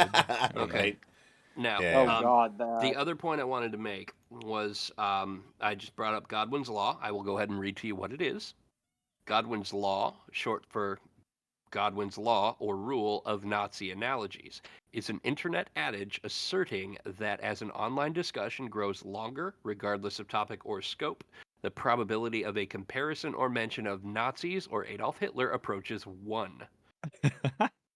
Yeah, I believe it. It's a real thing, and it was introduced as Godwin's Law in 1990 as an experiment in memetics. And that's why I say that it's a useful. That's because it's a useful argument. The fact that it happens so often is almost as bad as the Nazis. Yeah, exactly. That's a stretch. Also, that's a stretch. Jason, my earlier point that Picasso woke up in a new Bugatti is 100% plausible because Bugatti was formed in 1909. Oh wow! Okay. And Picasso himself was born in 1881. So what color was his Bugatti? It was a variation of colors depending on your perspective. Yeah. Are we talking about a Bugatti or a Pagani? Bugatti. Bugatti. The car. Okay. Car. Vroom vroom. Well, You know those things that you obsess over. Vroom Yeah. vroom. Well, a Picani is also a car. Well, okay, I didn't know that, so that's on me. All right. Anyway, I You have know, to get you know going, what y'all. Andrew Tate probably secretly humps. All right. Well, if you gotta go, you gotta go. Yeah, that was a cheap shot, Dylan, bringing up Andrew Tate right when I say I have to leave. Come on. Yeah, Anyway, we're pretty much close to done, but if you gotta go, that's fine. We're gonna make some ending statements here, and I'll drop you out. okay. If we're at the ending here, I'll just go ahead and stick around for that. Nah, But, it'll be at least another 10 minutes. So go ahead. Okay. Yeah. Okay. Yeah. That's too much. All right. Thanks for having me, guys. Wash your balls. Wash your balls. Of Not course. Thanks, Mike. not washing your balls is almost as bad as Hitler. Oh.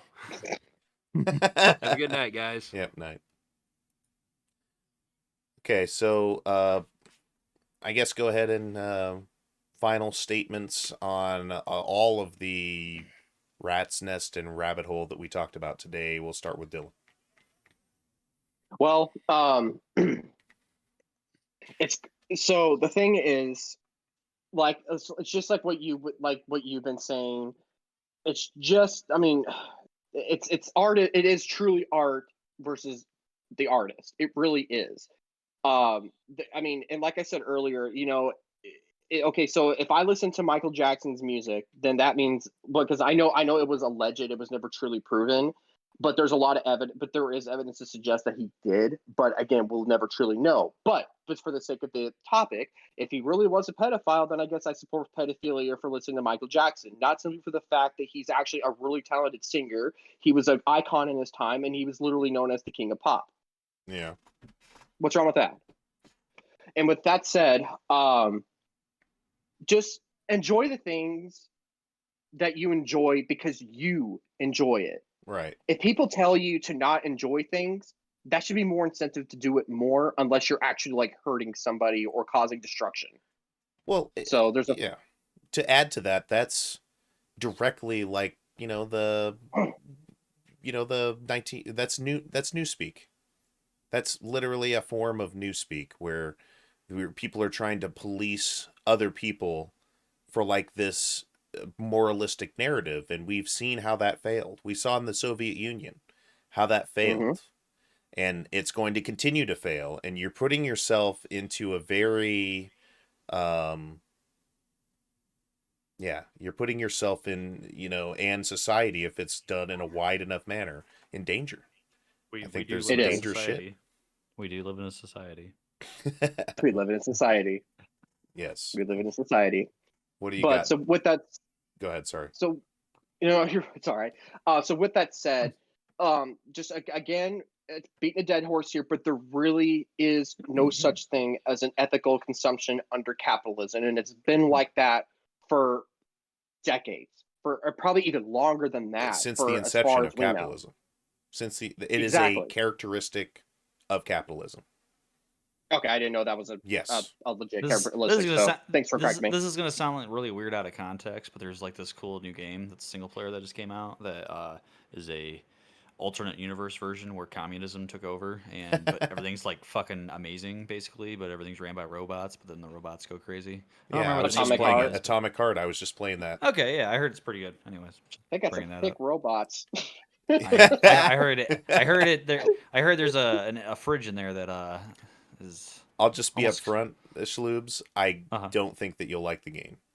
I'm still getting some enjoyment out of the graphics, but I would say the NPCs. I don't want to get too sidetracked on this, but the enemies, there's kind of like some wonky AI stuff going on in there. I've noticed. Like I can almost infinitely kind of circle them, and they'll continue to just miss me with their attacks. At least for the kind of initial enemies you go against. Maybe it changes later. I've only played like an hour or a couple hours of the game. But do you have other final thoughts about what we've been talking about, Schloobs? Yeah, I mean, so I would say this kind of encompasses everything that we really talked about, but I think that a lot of people get new information, new knowledge, and immediately think that they need to take a stance on it. and feel strongly one way or another about something. Black just and because, white, yeah. just because they learned it. And really, I think people would be better off getting new information and maybe chewing on it for a little bit and finding out what information with that particular fact kind of aligns with it or affects it, and form an opinion based off lots of data rather than just a little bit of data or the little amount that you might have about something. Because I mean, there's so many things where like you could research it and kind of get like the initial findings Right. and have completely wrong conclusion to what the truth is. So just based on opinion on like very little fact.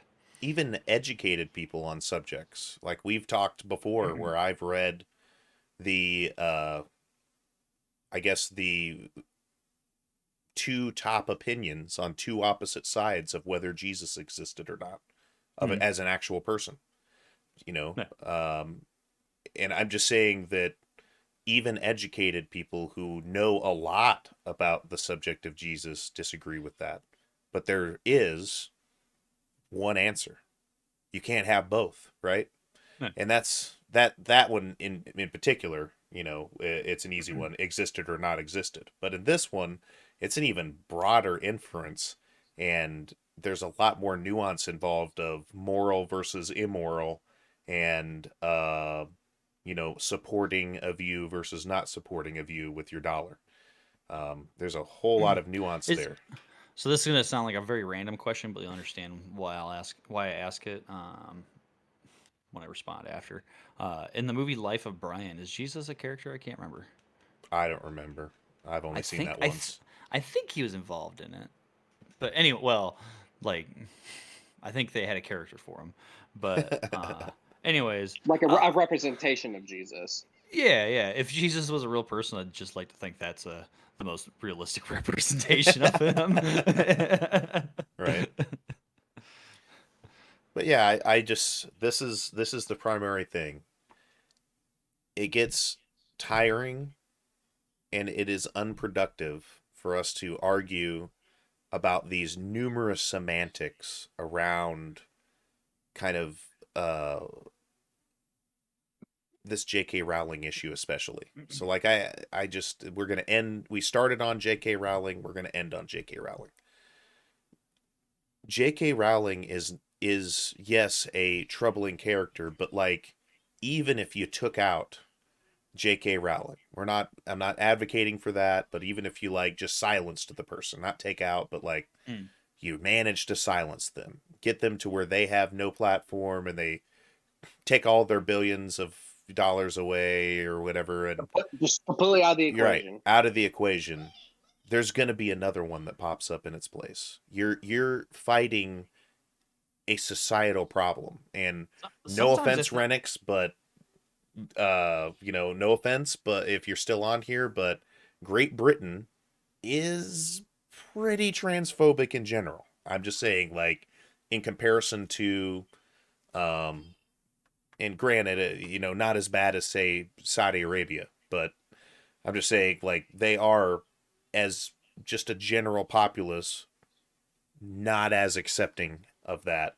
And granted, the U.S. has its problems too. I'm not like trying to say, we're better. Yeah, we're far from perfect. I've always been under the impression that in Europe, they're not as racist towards black people. I don't know. Or I don't think. I was speaking just strictly on the transphobic kind of issue. I mean, heck, Richard Dawkins signed the turf paper. I'm just saying, like, this person who is supposedly a champion of reason signed the turf paper. So that leads me, and granted, that's a bit anecdotal, but I've looked at some other things, and we're kind of getting to the end here, so it's hard to get all of that. But in general, it's like, okay, guys, we know that this is a societal issue.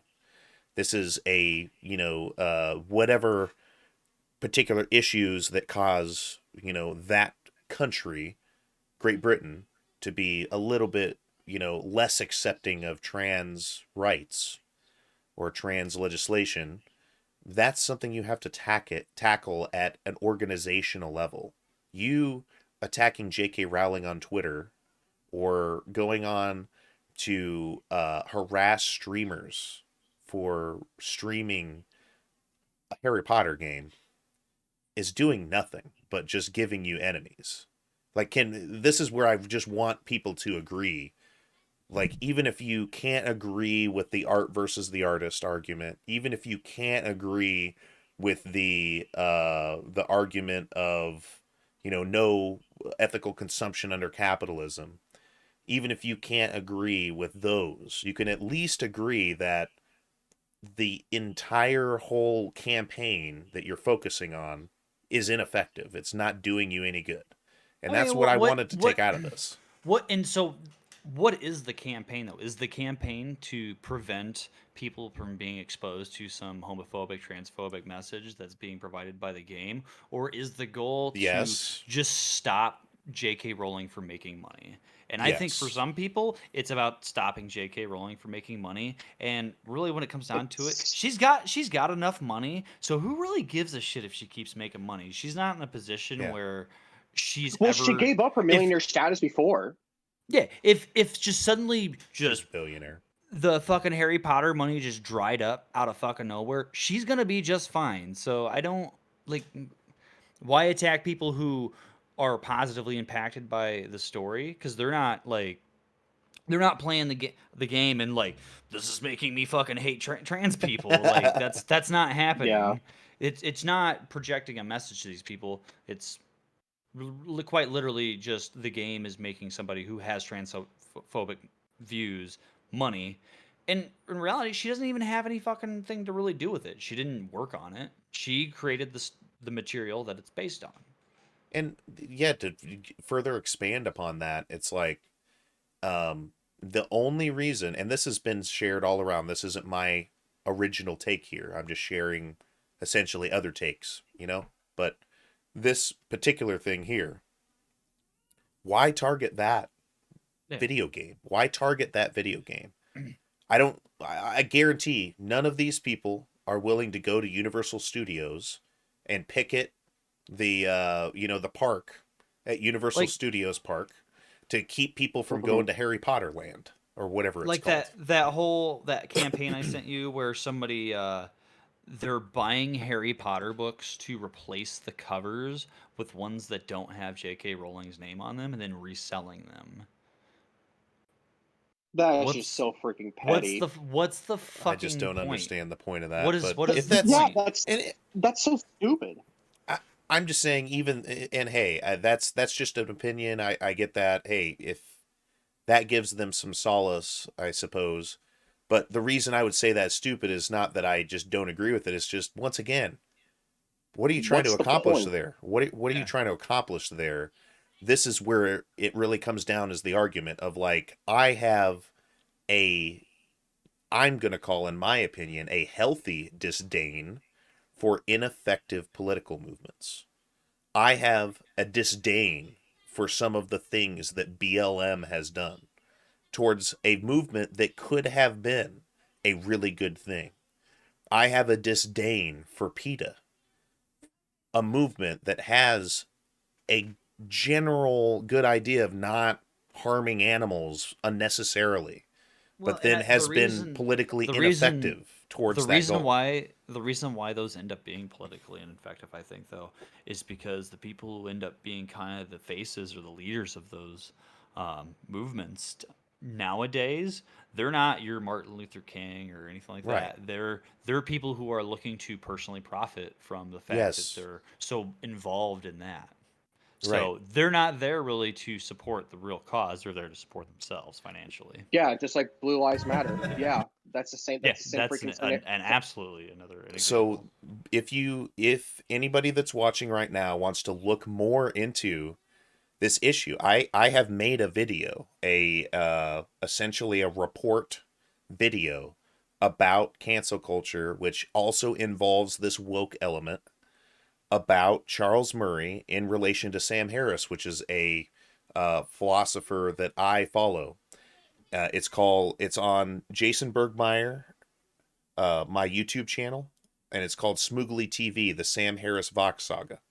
And when we're talking about this, the intent that these protesters have is in the right spot generally, because Charles Murray talked about in the bell curve, he talked about race in relation to genetics, intelligence in relation to race.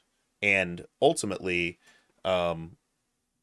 nothing was ever really like conclusively said there. And he even admitted that later on, the data didn't pan out. It just was wrong. We took an interpretation upon the data and we just got it wrong. But yet he is still protested. He is still protested to this day. So I'm just saying, this is not a new thing. I have looked into numerous aspects of this, and there's multiple people that I've engaged with. Some of them are friends on my Facebook who seem to think that I'm just like a reactionary who's just speaking out at this moment because of the Hogwarts Legacy thing or this thing or that. No, I've been talking about this for years, guys. I've been following this same similar issue for years. This is no different. It goes beyond the game. This Harry Potter's Hogwarts Legacy is just another movement, another story in a long list of stories that have been happening, especially more frequently within the past 8 years. This is it. This is what we're going to continue with this cycle unless we get our heads out of our asses. We, as in people who are trying to push effective political movements, get our heads out of our asses and start doing that effectively. Because what we're doing right now, just pointing fingers with this purity testing thing, I got you. I got you. I got you. In the case with the Sam Harris Vox Saga and Charles Murray, the Southern Poverty Law Center put Sam Harris on the Hate Watch page for just having Charles Murray on his podcast. They never talked a single thing about like the validity of race versus, intelligence in comparison to race. They talked about cancel culture and that stuff. The Southern Poverty Law Center and organizations like that, just like what Slooby Snack was saying there, they have a monetary incentive to continue creating this, culture of emergency around any tiny little social justice thing that we can perceive. Now, I think that is dishonest and also pulls away from effective advocacy, because not everything is a social justice issue.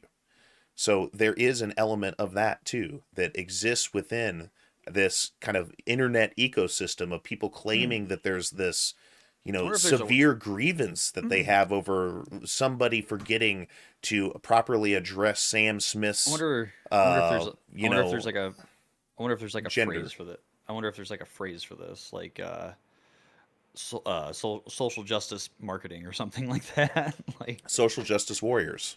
So woke used to be just social justice warriors. Well, there is social justice warriors, but now we're like bringing it into more of a, like, it's almost becoming a business to like businesses are trying to tap into these groups essentially. The businesses have, it's not even changed. The businesses were there from the beginning, and they did, like Southern Poverty Law Center started just that as the example. And the only reason I'm using that example is because I know for a fact they were dead ass wrong on the Charles Murray thing. So like there are instances where it's like, hey, Southern Poverty Law Center, great concepts to start off, and they have done definitely some great work. Everything that they do is not just a complete sham, but we have seen this evolution where they're now able to incite these woke individuals, or SJWs, or whatever you want to call it. Like the SJW is probably the older term, but they are the ones influencing these people. They're the ones getting the information out there and doing the studies, because they're the organizations to make people aware of these inadequacies, quote unquote. Sometimes it is, sometimes it isn't, in our society as far as equal rights are concerned. So yeah, like this is a problem that needs to be addressed. And until we effectively address that with advocacy, we're never going to have an easy, effective campaign. It's going to be an uphill battle because all this purity testing kind of business does is just create enemies among ourselves. We're just fighting ourselves. Somebody who wants to advocate for trans rights and women's rights, who has gone out to, different rallies, has put that on my channel, has taken, 50 plus hours on that one video with the Sam Harris thing to talk about how this has made a toxic and ineffective culture. We got to do better. And that's my statement. I need to just end it there because I could keep going on. Mm-hmm. All right. Well, thanks everybody. But anyway, that's the soapbox. That's the soapbox. I think we've had, even though it has been a little all over the place, I think we've covered the topic effectively. We're gonna have to make a new channel called like Squeezebox Soapbox or something. We should have a little segment that I can switch to where it has like a little intro or something. Kind of like the Grind Your Gears segment that squeeze you box. Really squeeze grind my gears. Yeah, it'll be a squeeze boxes fucking whatever box. Do you know what really squeezes my box? Squeeze box. You know what really ruffles my jimmies? Right. But all right, well, Shaloopy Snack, Dylan, thank you so much for joining and switching to the audience. As always, please like, subscribe, follow, that whole jazz. We are on Facebook. We are on Twitch. We are on YouTube. Please give us a look. It takes very little for you, but it is so much for us. It means so much to us if we get that engagement. And, as always, thanks for watching. We will catch you on the next one. Goodbye. The Kerbal ship crashed, by the way. Oh, no.